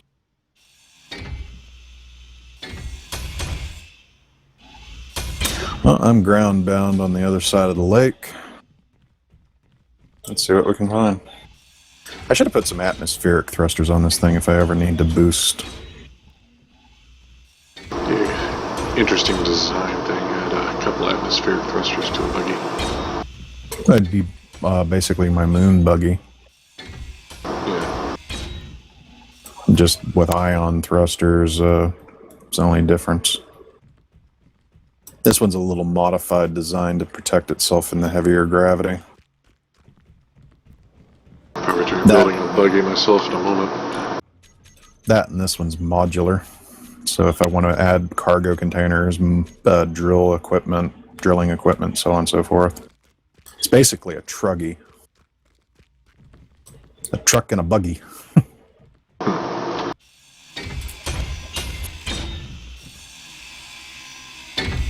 Okay, so far I'm not getting any readings on the ore detection.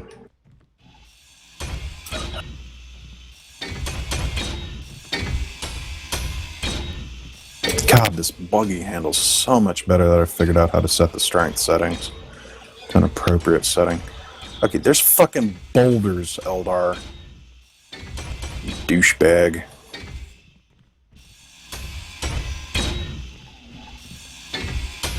Oh, crap.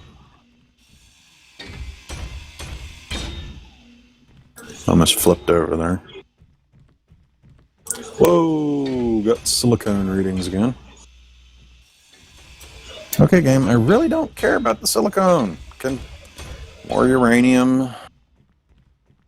Give me iron. Yeah, perfect.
But You know, driving along in these woods, I think I'm going to find Slender Man. Just waiting for it.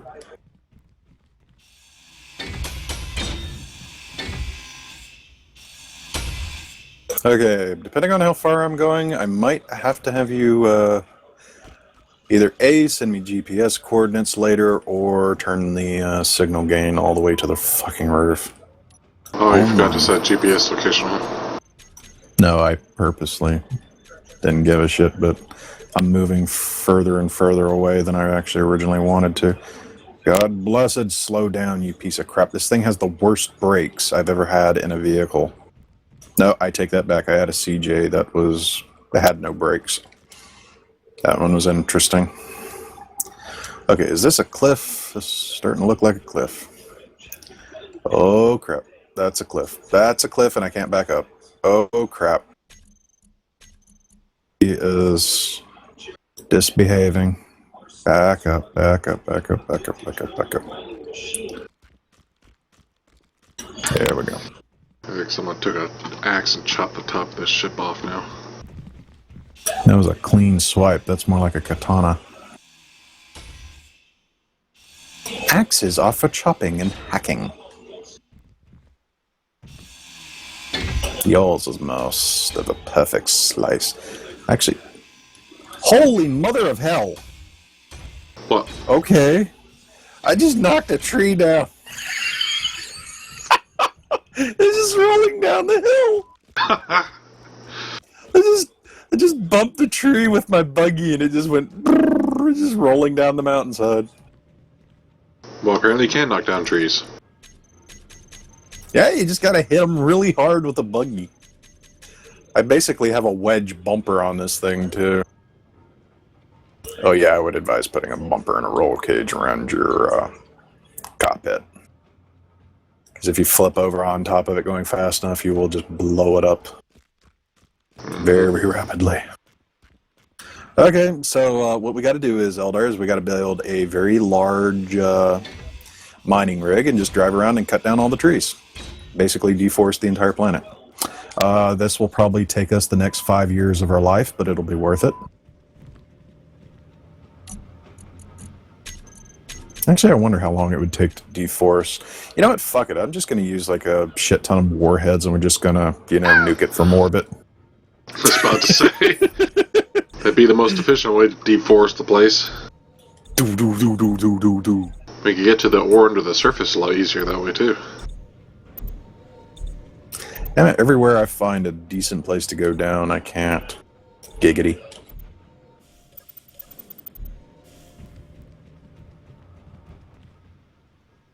Yeah, you might want to stick a, rated R rating on this Let's Play. This ain't for your children. Or a bunch of sassy fat men that like to gossip about video games. Well, I do.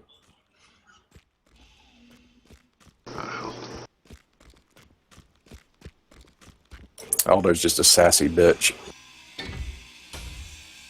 Can be worse. You could be Ed. Or he's just a Bethesda whore. I don't understand a whole lot of people. I can critique games and still like them. It's like, you can't critique a game. You hate it. You hate it. It's like, no. There's fucking problems with the game. I want to talk about the problems of the game. Doesn't mean I hate the game. It's like fucking, what's his name? Jimmy V. Buck. You remember him, right? Unfortunately. It's like, there's a lot of problems with Metal Gear. He's like, stop talking about Metal Gear. Metal Gear's my favorite game ever. It's like, no, I like Metal Gear. I mean, it's the original Metal Gear was one of the biggest things that kept me in gaming, for God's sakes. That with like Resident Evil and Silent Hill for the PlayStation. Those were kick-ass games. People just mean, even though your favorite line to use in pretty much any game is, I hate this fucking game. Yeah. Doesn't mean you literally hate the game. Yeah, it just makes...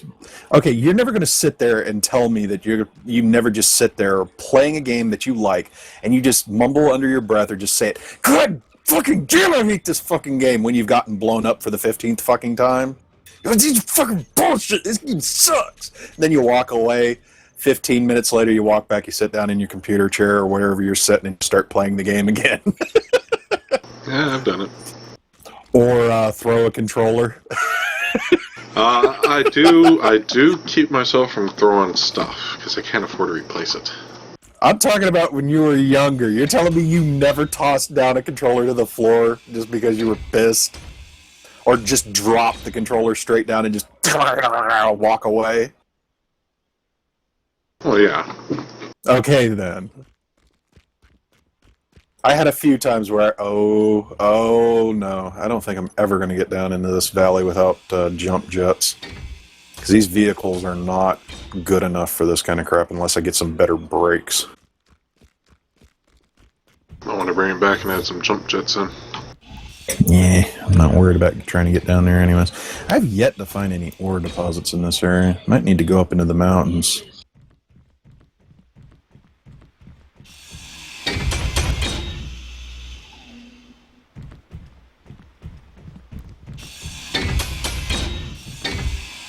But I mean, I generally liked the Metal Gear games, but Metal Gear 1 was a good game, even though that you could basically play the entire game in less than an hour. If you skipped past all the fucking cutscenes, which I did, when I first played it, I listened to every cutscene. I used I think, what did they call it, the SOCOM, or what did they call the little radio in the game? Oh, I can't remember. Oh god, that's gonna bother me. I can't remember that. You know, the little thing that would pop on and you'd answer it. I would sit there, I'd call Roy Campbell, I'd call, what's the Russian doctor? I can't think of her name. Naomi Hunter, I think her name was. And, the little Asian chick that used to do your saves, I can't remember her name. She was only in the first one, I think. Well, the Metal Gear Solid one. But I mean, yeah, if you took out all the story, the game was basically an hour long. Okay, I'm still within 6 clicks of the base. I'm good. Have to hop out just to see it, but, you know, whatever.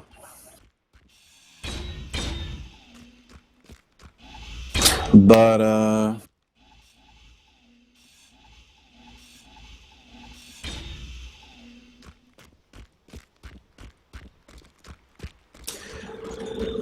yeah, I mean, the stories were interesting. It was a little kooky. It was just kind of weird. Frickin' Hideo Kojima was just... Hideo Kojima is just a really... not a good writer. He kind of has diarrhea of the words. It's like, oh my god, please stop taking the game away from me for the 3rd fucking time in the first 2 minutes of the game. I mean, oh god. Okay, if I remember correctly, the first Metal Gear was, you start the game up, it's a submarine portion, you have no control over it, it's a complete cutscene. He swims up underneath the base at the lower levels of the docks, which aren't really docks, they're kind of like a submarine pen, I guess you would call it. You swim up in there, and you take your gear off. This is still cutscene, and then by the time you get all your gear off, you do your first radio chatter. Then the radio chatter is done, and then you try to get through the area to the elevator in the back. The second you get on the fucking elevator, cutscene. You've played the game a total of, depending on how shitty you are, you've played the game maybe a total of 4 minutes, and you're already now watching a 5-minute cutscene. And then the cutscene ends, and then you're like, okay, I'll play this one little area. And then you see your first camera, and then the game has to chime in to tell you, the cameras are bad, don't get detected by the cameras. How to avoid the cameras. It's like, I'm a kid, and I'm going like, no, really? No shit. I have to avoid the cameras in a sneaking game? God damn, I'm stupid. There are I people would have who were never that known that, stupid. Hideo Kojima. There are some people who probably wouldn't. That's a sad thing. Yeah. Then they need their gamer card taken away.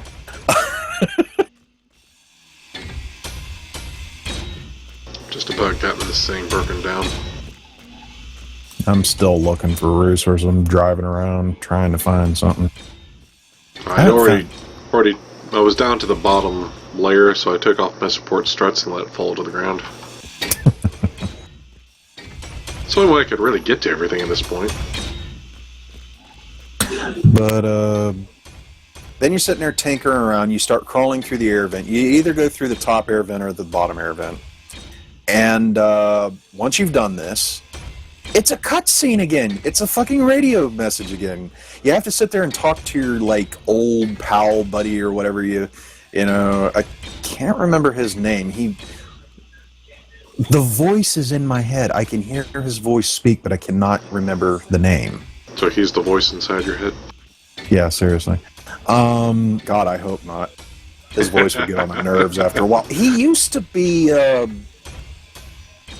oh my God, he used to do like Saturday morning cartoons and shit. That voice, I can't fucking place it. All right, you know what? Fuck it. This is actually going to bug me, so I'm going to aggravate you with it. Hold on.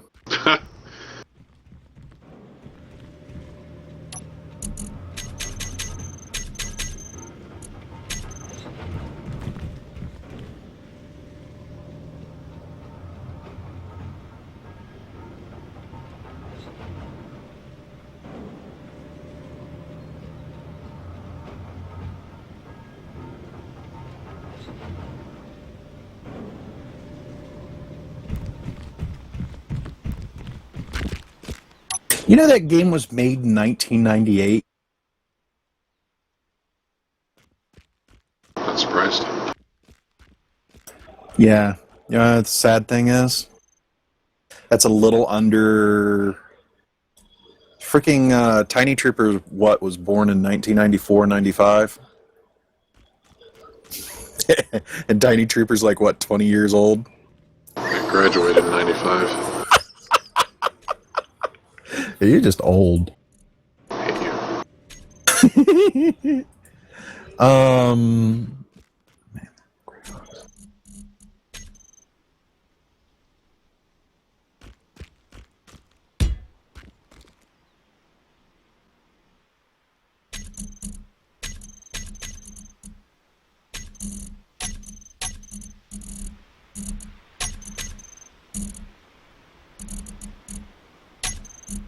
Okay, Hal Emmerich was Otacon. Roy Campbell was your the commander. Mei Ling was the little Japanese girl. Natasha Romanenko was the the weapon analysis female or whatever. Naomi Hunter was the medical. Meryl was the one chick that you can check out and creep her out and all that shit. Master Miller, that's the one I'm looking for.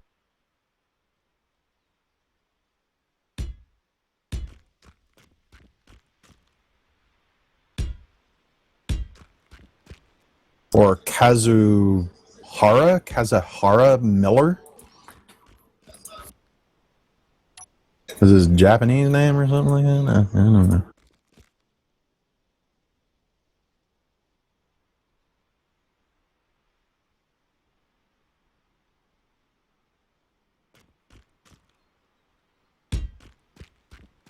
Cam Clark. Yeah, I knew that freaking voice was familiar.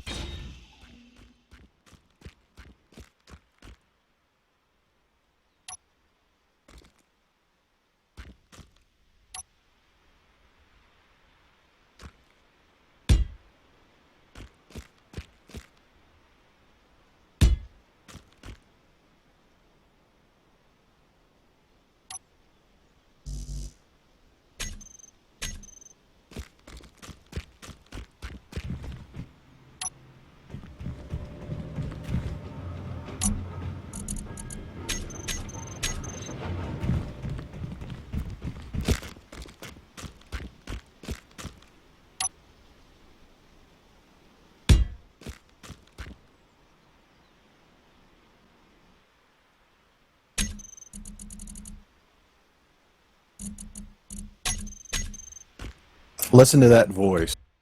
Oh my god. What? My ship blew up.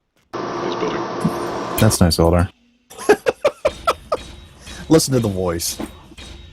Just for a few seconds.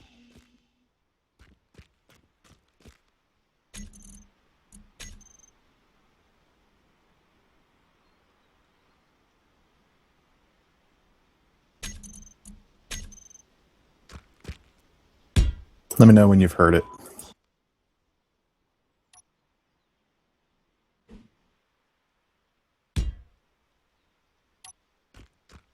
I don't hear anything.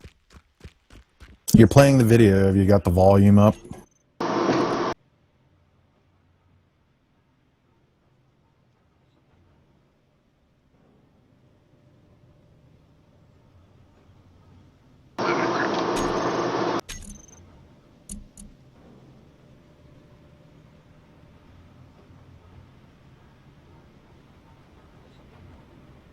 Snake, now the detonation code is completed.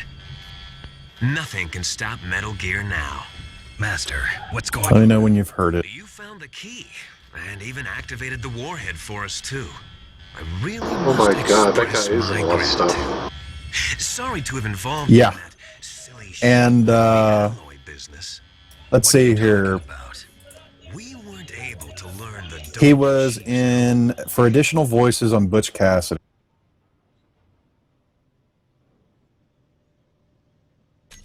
He was in Nakasa, Valley of the Wind. He was in the Robotech series as Max Sterling. Huh. See, that's where I know the voice from. Robotech the movie. G-Force, if you remember the G-Force series, basically from the same animators. I think I'm throwing that out there as, like, when what is? I don't know if Harmony Gold did that. I don't think so. It was the same guy who was responsible for it, but fuck, I can't think of the name of it. Voltron. The same guy who did all the Voltron stuff. I think he was a part. He was also part of Gem. This is back in 1988. Snoopy the Musical. Do you want to know where I really remember him from the English version? Where? Akira.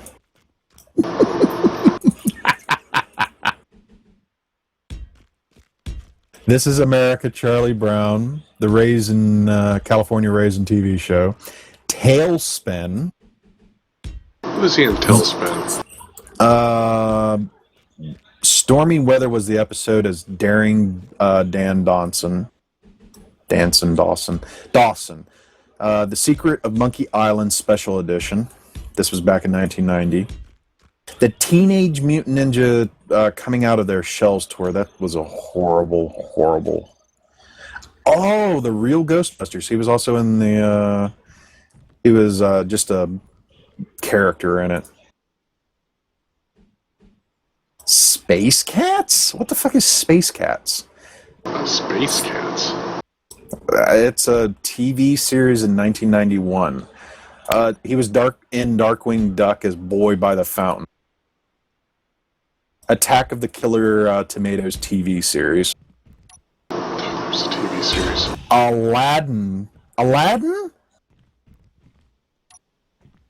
It just says Aladdin in voice from 1992.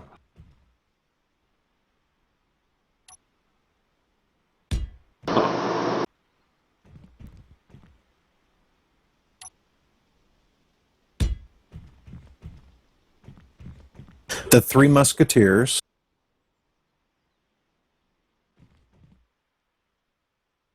Pinocchio. I think it says video. Can't be the Pinocchio.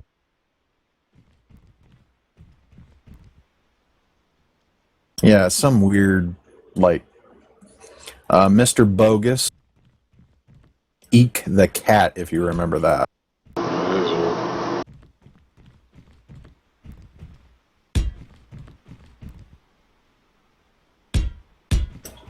That? No fucking way. Seriously? That would be another reason why I would know that name. What?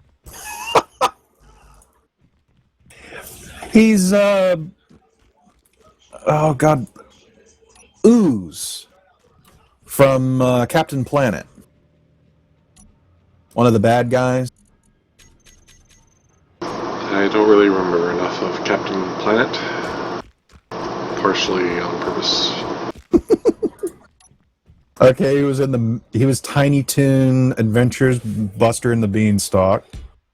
He was in the Mask TV series, the Gargoyles television series as well. Really?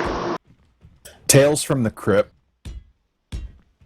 Gargoyles. He was Maxwell in a Quarryman, Angels in the Night. So he only played small parts. He was actually in the Tick TV series. Really? And he was in all 27 episodes. He played as Die Flindermus? Mouse? Oh, the Flater Mouse. Yeah. He played as him. That's where I recognize the voice from. Dude! Teenage Mutant Ninja Turtles TV series from 1987 to 1996. He played as Leonardo, Rocksteady, and a few others. That's why we know his voice so much. Quack Cat, which was horrible.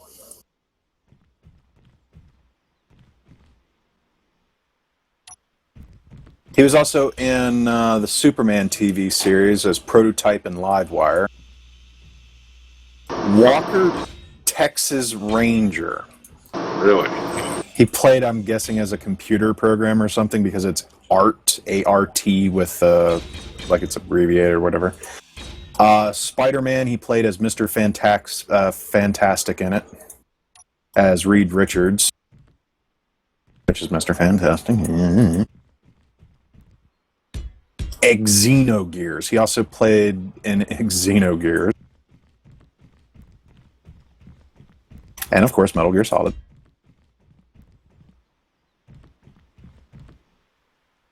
The Men in Black, he also played as a voice in the Men in Black cartoon.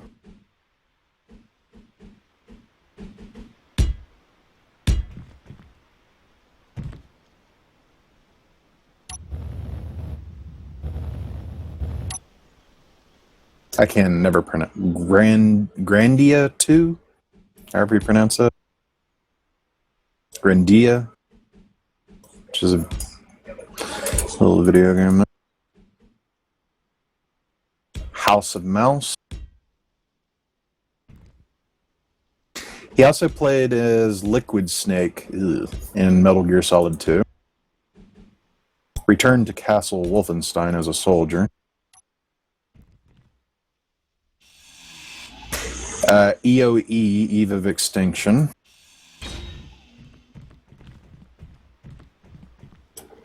Oh my god. He was in Eternal Darkness. Is Anthony and a Custodian.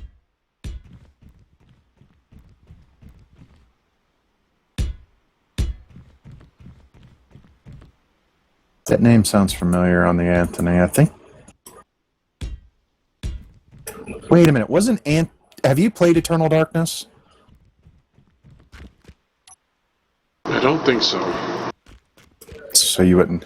He was one of the characters you play in that meets a bloody end, which basically everybody in that thing. Robotech, yeah, he played as Jack Archer again in Robotech Battle Cry.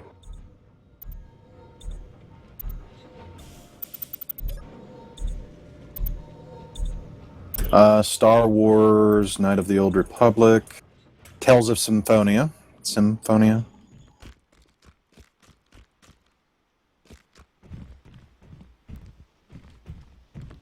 Fallout Brotherhood of Steel. Poor bastard. Lion King 1.5. He played as a voice. They don't even give him a name.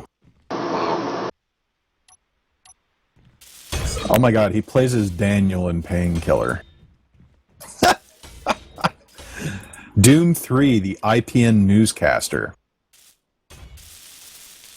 Interesting. Naruto, the movie, ninja class in the land of snow. Sotsu Kazana? I cannot pronounce that properly. Call of Duty, this is another place where I've heard that voice. Call of Duty United Offensive. Private Anderson and additional voices. He's actually done a lot of the original Naruto. Rukyoshu? Yeah, he played as this character a lot. At least in a couple of episodes, anyway. Yeah, Battle Out of Hell, Painkiller. Megas XLR, bot number 32. I missed that show. Wild Arms 4. The Grim Adventures of Billy and Mandy as a narrator, employer, and a kid. Nice. He was in Killer 7.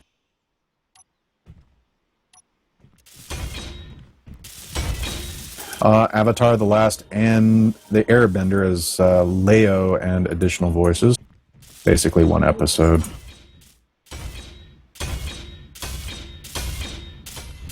Just Cause he was in.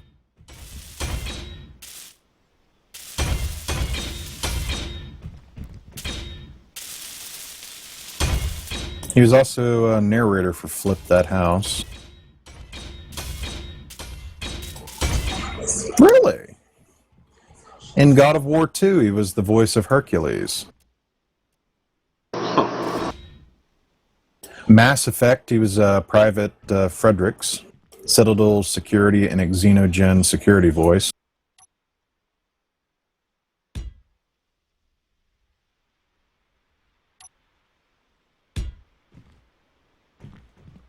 A lot of the Tales games he was in. World of Warcraft, Wrath of the Lich King, Malago's voice. I'm trying to remember who Malagos is.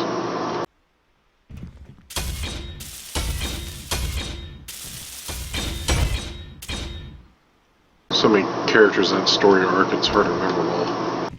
Assassin's Creed 2, Dragon Age Origins, Lost Planet 2, Clash of the Titans, Crackdown 2.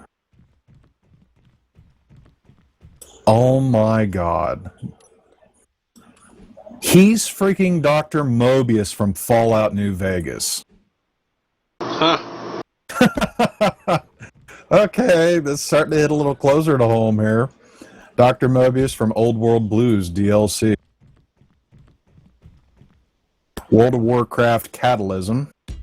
Fandrel Staghelm. And Perthanarn voice.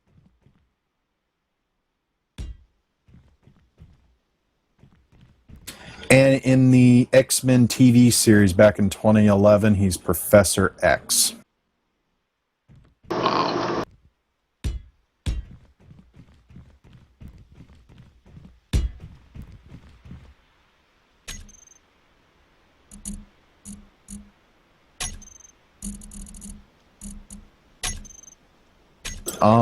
He also played as a Bleach character. Really?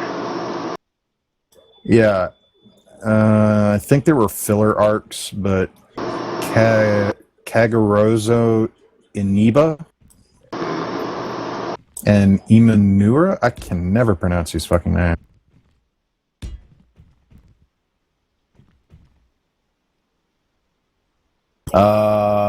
Wing Commander Saga briefing instructor.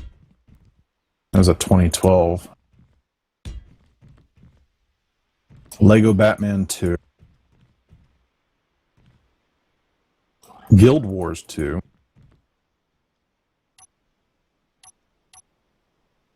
Sly Cooper, Thieves in Time as Monkey Guard.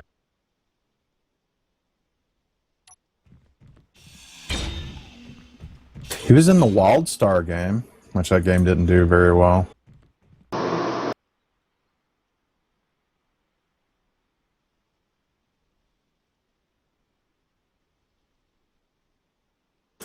gotten around a long time.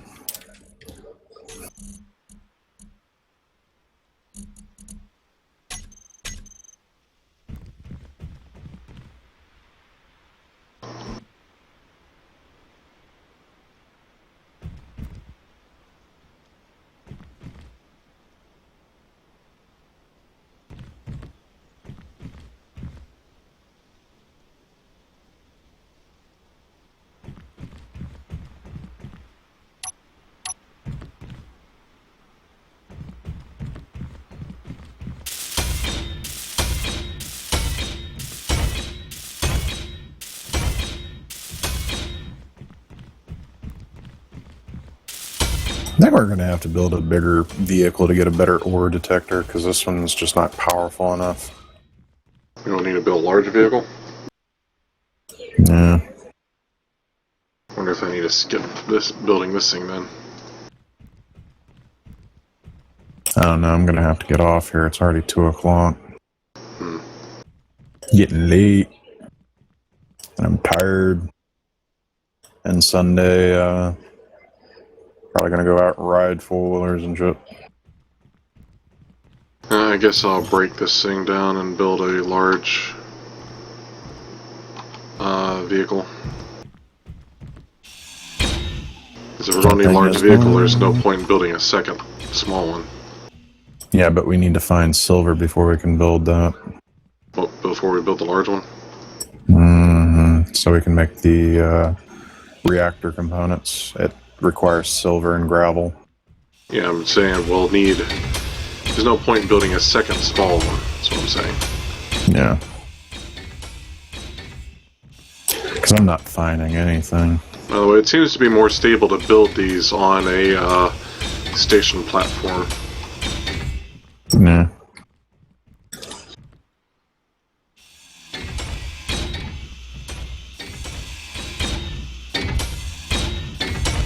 Probably going to need to head into the mountains to try to find better supplies.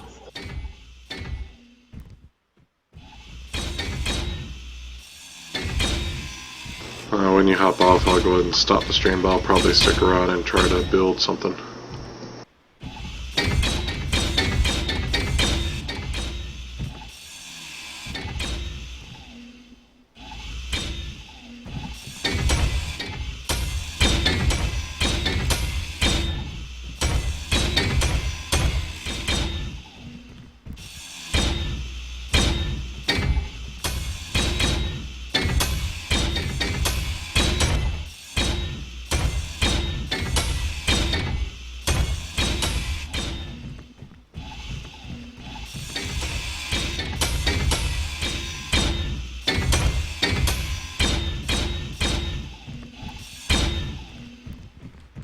Right now I'm driving through a canyon area.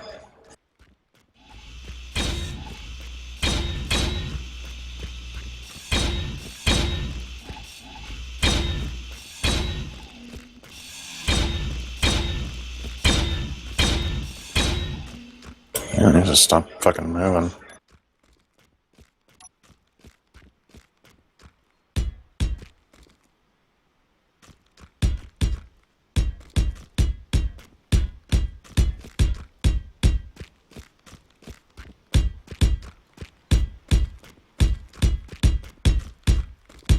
Damn it, game.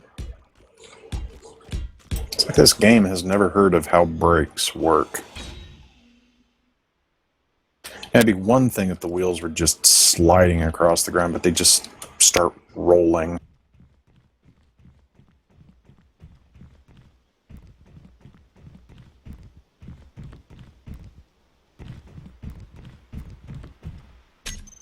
And bless it, I gotta find a way down.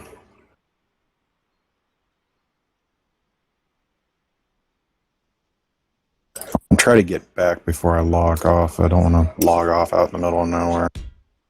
Yeah, so we probably need to use the vehicle some.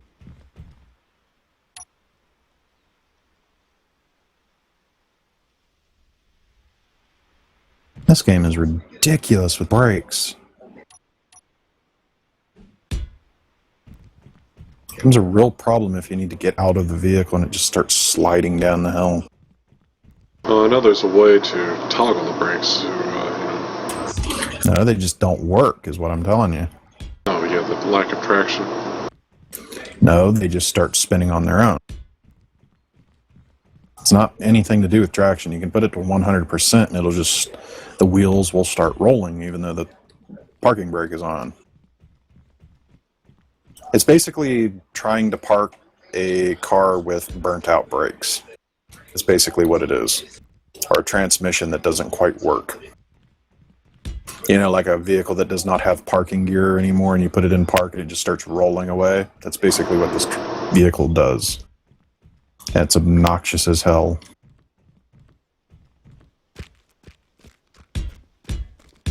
See, I literally cannot get out of this vehicle just to take a look around. This wouldn't be a fucking problem if Keen would fix their shit. But, They are working on it. They are working on it. they need to hurry up. Tired of waiting on them.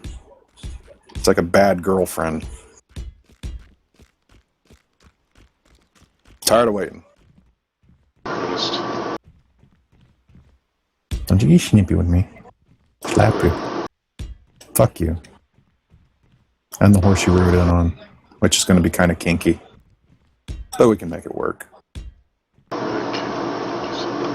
Tree, tree, tree, tree, tree.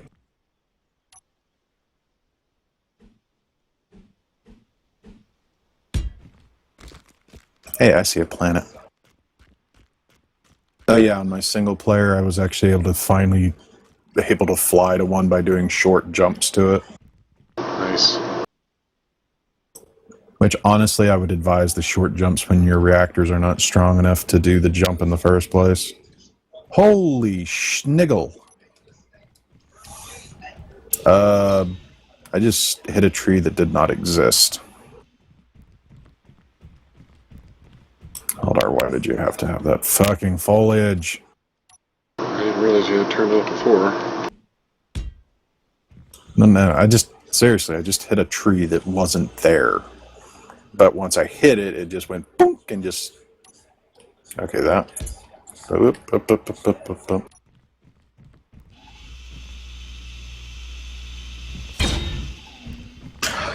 Ah, gyro, you come in useful too many times.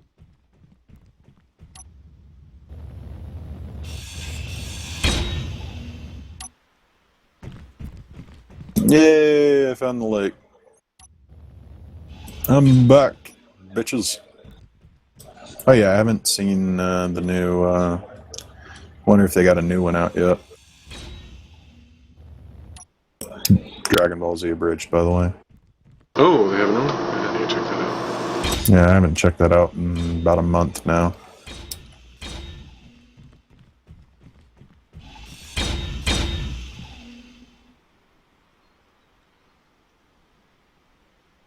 Another group of writers I'm quite fond of. Yes. They actually write better than the original Dragon Ball team.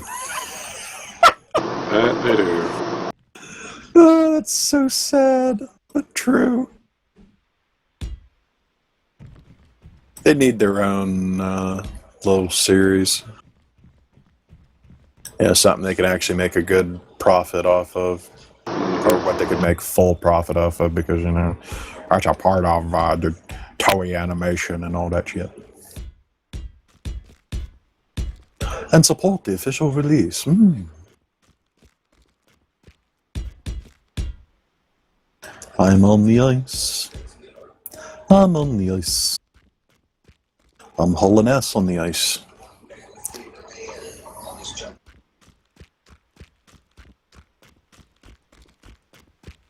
So, you know, this planet's pretty damn cold for all the lakes to be frozen. Mm-hmm.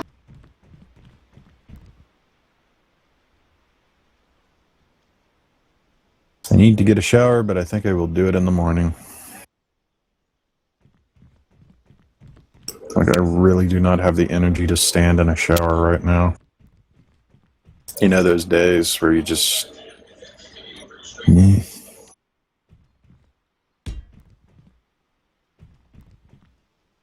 I got no one in my bed that has to worry about me being stinky.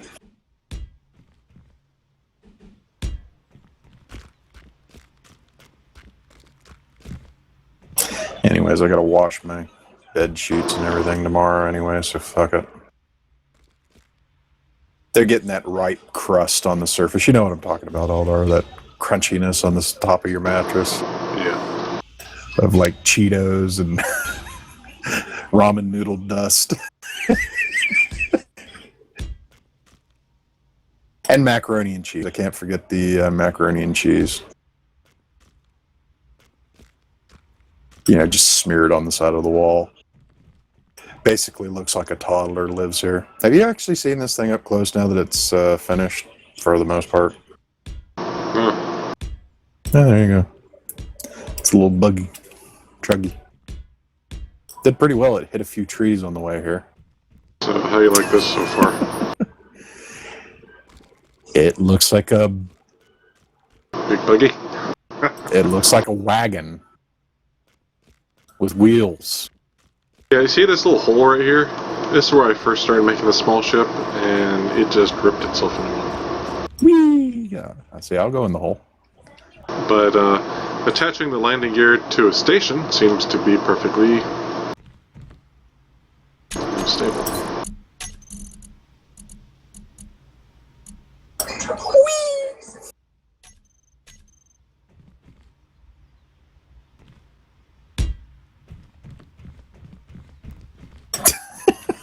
Just put a fucking seat on it, Ildar.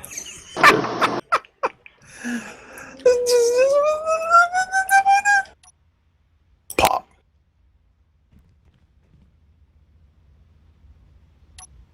Oh, Lord.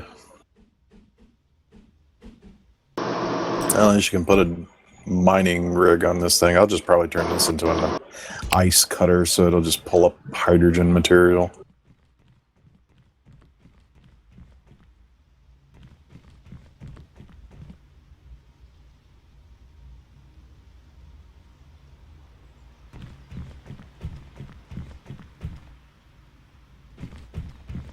Alright.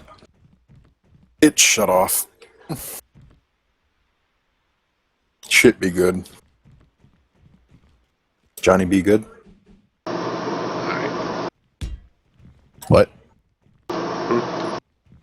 What? Hmm? Hmm. You know, somebody don't want to do it.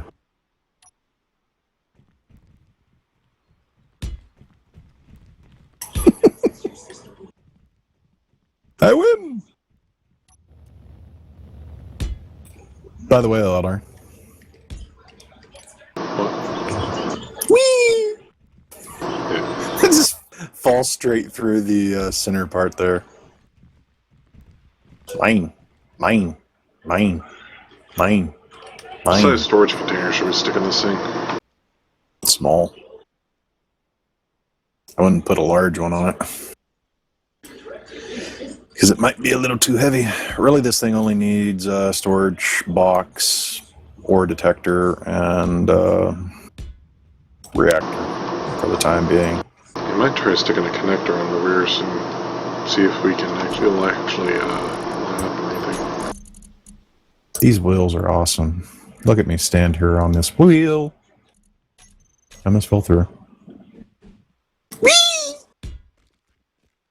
I broke my leg, Eldar. That's nice. You're a jerk. That's nice. I'm glad you think so. I just ran out of fuel.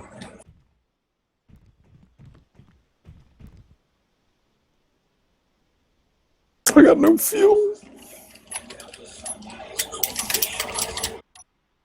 That has a welder. I will use it on your face. Oof.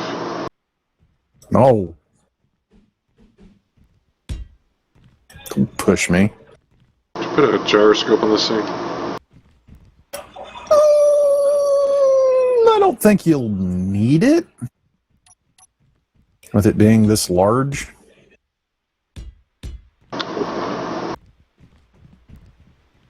You get this thing stuck. I don't know what to fucking tell you. I don't think a gyro is going to save you. Yeah, I don't think thrusters are going to be an option for this thing either. Small atmospheric thrusters might be able to get it out of a tough spot, but I wouldn't rely on them too much. Yeah, in that case, we definitely need a jar or two. Yeah, fuck you, Elder. I'm just gonna go over here and...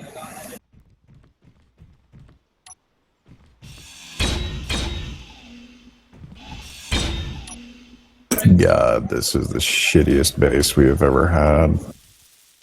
It is.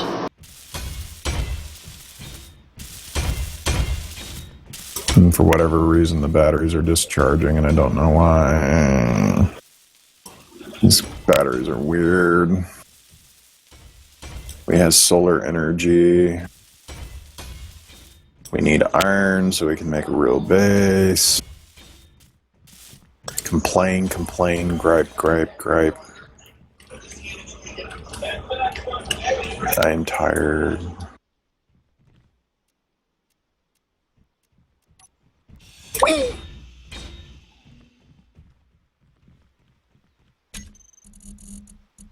You grinding on something?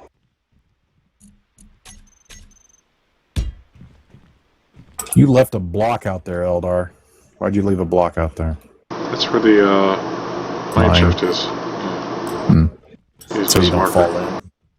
That too. It's just so you don't fall in. Eldar builds this. First thing he does is get the front tire stuck in the mine shaft. Hey, I do have a knack of getting things stuck in unknown places. You sound like James May. Now that's getting lost. No, he gets his stuff stuck quite a bit. Oh my god, you're going to be driving this around and you're going to be navigating. We're doomed. Good at navigating. What are you talking about? Navigate out of a wet paper bag.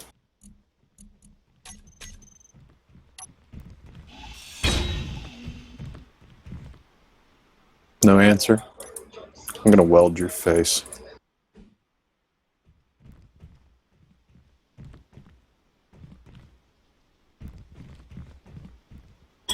Actually, I really should make this seem one block longer. So did we get any viewers whatsoever? Probably not. It's just showing one still. I don't think I'm watching anymore.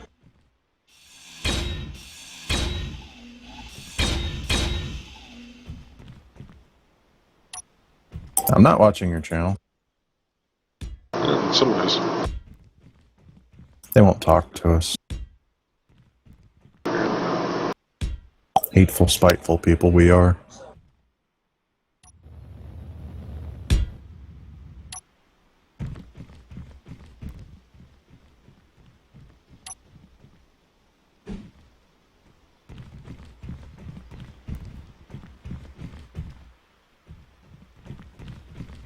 Whoever's watching, if they are watching, Eldar has taken me hostage. He's locked me up in the rooms, and he's making me play games with him. He's got a gun pointed at me the whole time, and if I move from my chair, it'll shoot. It's quite impressive considering that you live like one state away. You hired a hitman, you jackass, don't lie. You know, have you ever seen, like, Saw? This is just like the reverse of it. Oh my god, Eldar with the antenna. Those things are stupid long. Oh my god. That's like antenna? Huh? Huh? Huh? Where? Huh? Just random antenna just came out of nowhere there. I had interior plates, so I just, for whatever reason, stuck it on there.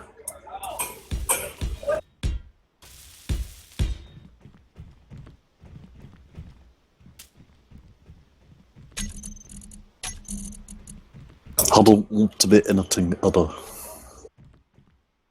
I don't know. Fuck it. Well, let's see. I can't click on the game. There we go. Ow, ow, ow, ow. Move these tires back. Oh, hold on. Let's see. Whoa, shit! That hurt. I just got ejected from the platform. How? I don't know, you see where I'm standing? It just ejected me and I hit the side of the building. I have 87% of my health. Damn. I was standing right here. Right here. I was just jumping up and down and all of a sudden I just went poing! You must have clipped where between the station and the vehicle thing. I don't fucking know. I'm so tired of getting hurt all the time from collision.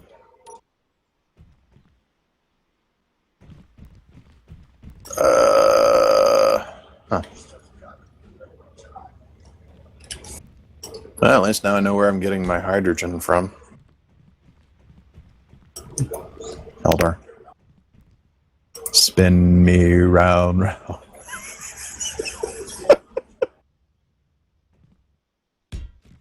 Not even a little giggle.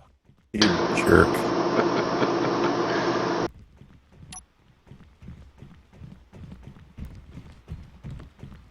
Ooh, ooh, ooh, ooh. Eldar. I don't have any steel plate. But you know what you should put on here? So you can drive it off and it'd be all cool and shit. Get the half triangle, the wedge, or the light armor slope. The 1x1, I believe it is, and put it on forwards and backwards so you can drive this thing off and it won't clunk. I think it would be cool.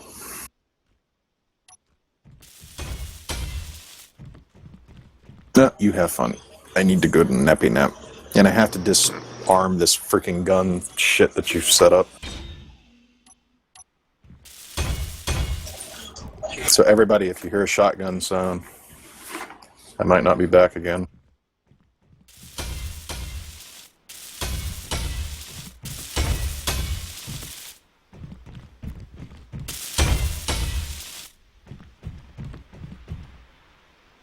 And YouTube.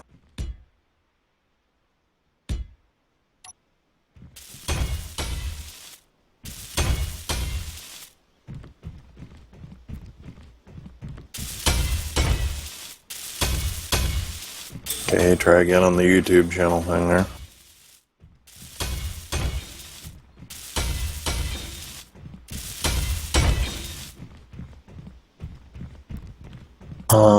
You have a Fallout 4 stream with no views. You have a Fallout 4 stream with no views. Your Space Engineer actually has 57 views.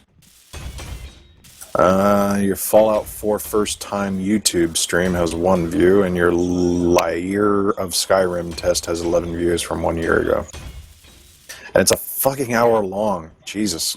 There's actually one I tried, with the whole Twitch to... Oh, whatchamacallit thing. Twitch to YouTube or something? No. Yeah.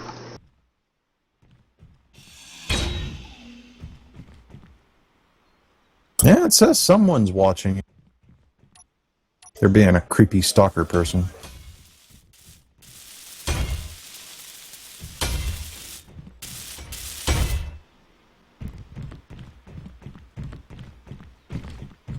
Okay, it's still saying that's just one person. Or if it takes a while to update.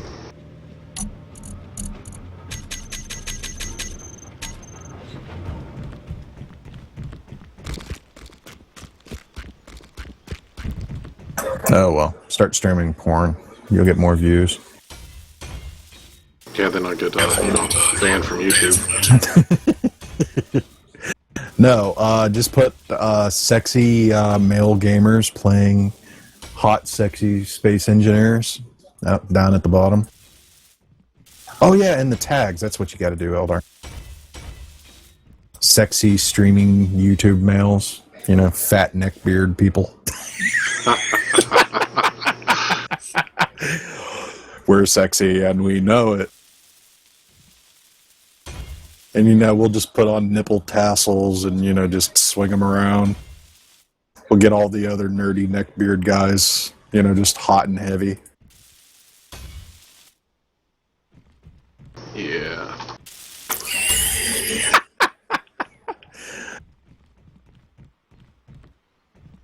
You're a sick man, Eldar, for thinking this crap up. You're the one that came up with it. Lies. All of it's lies. God blessed Eldar, why do you keep me up so goddamn late? Spite. Well, here's the last thing I'm really going to say on here that I know of. I have to go poo. And then I have to go sleep. Go do your poo and sleep. I really gotta poo. I haven't pooed in a while. It's gonna be stinky.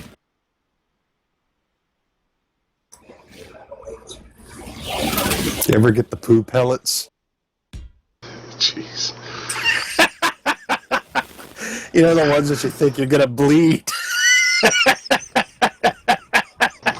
Take your shit and get out of here. The poo pellets. Or basically you sit there on the commode just squeezing that son of a bitch out and it feels like it's going to be like a goddamn log that you're trying to push out and then you just hear in the toilet the bloop. The sucker felt like a razor blade. Alright, well, I'm into my stream now. Goodbye, everybody. That's Metroid's Insane Shatter. Good night.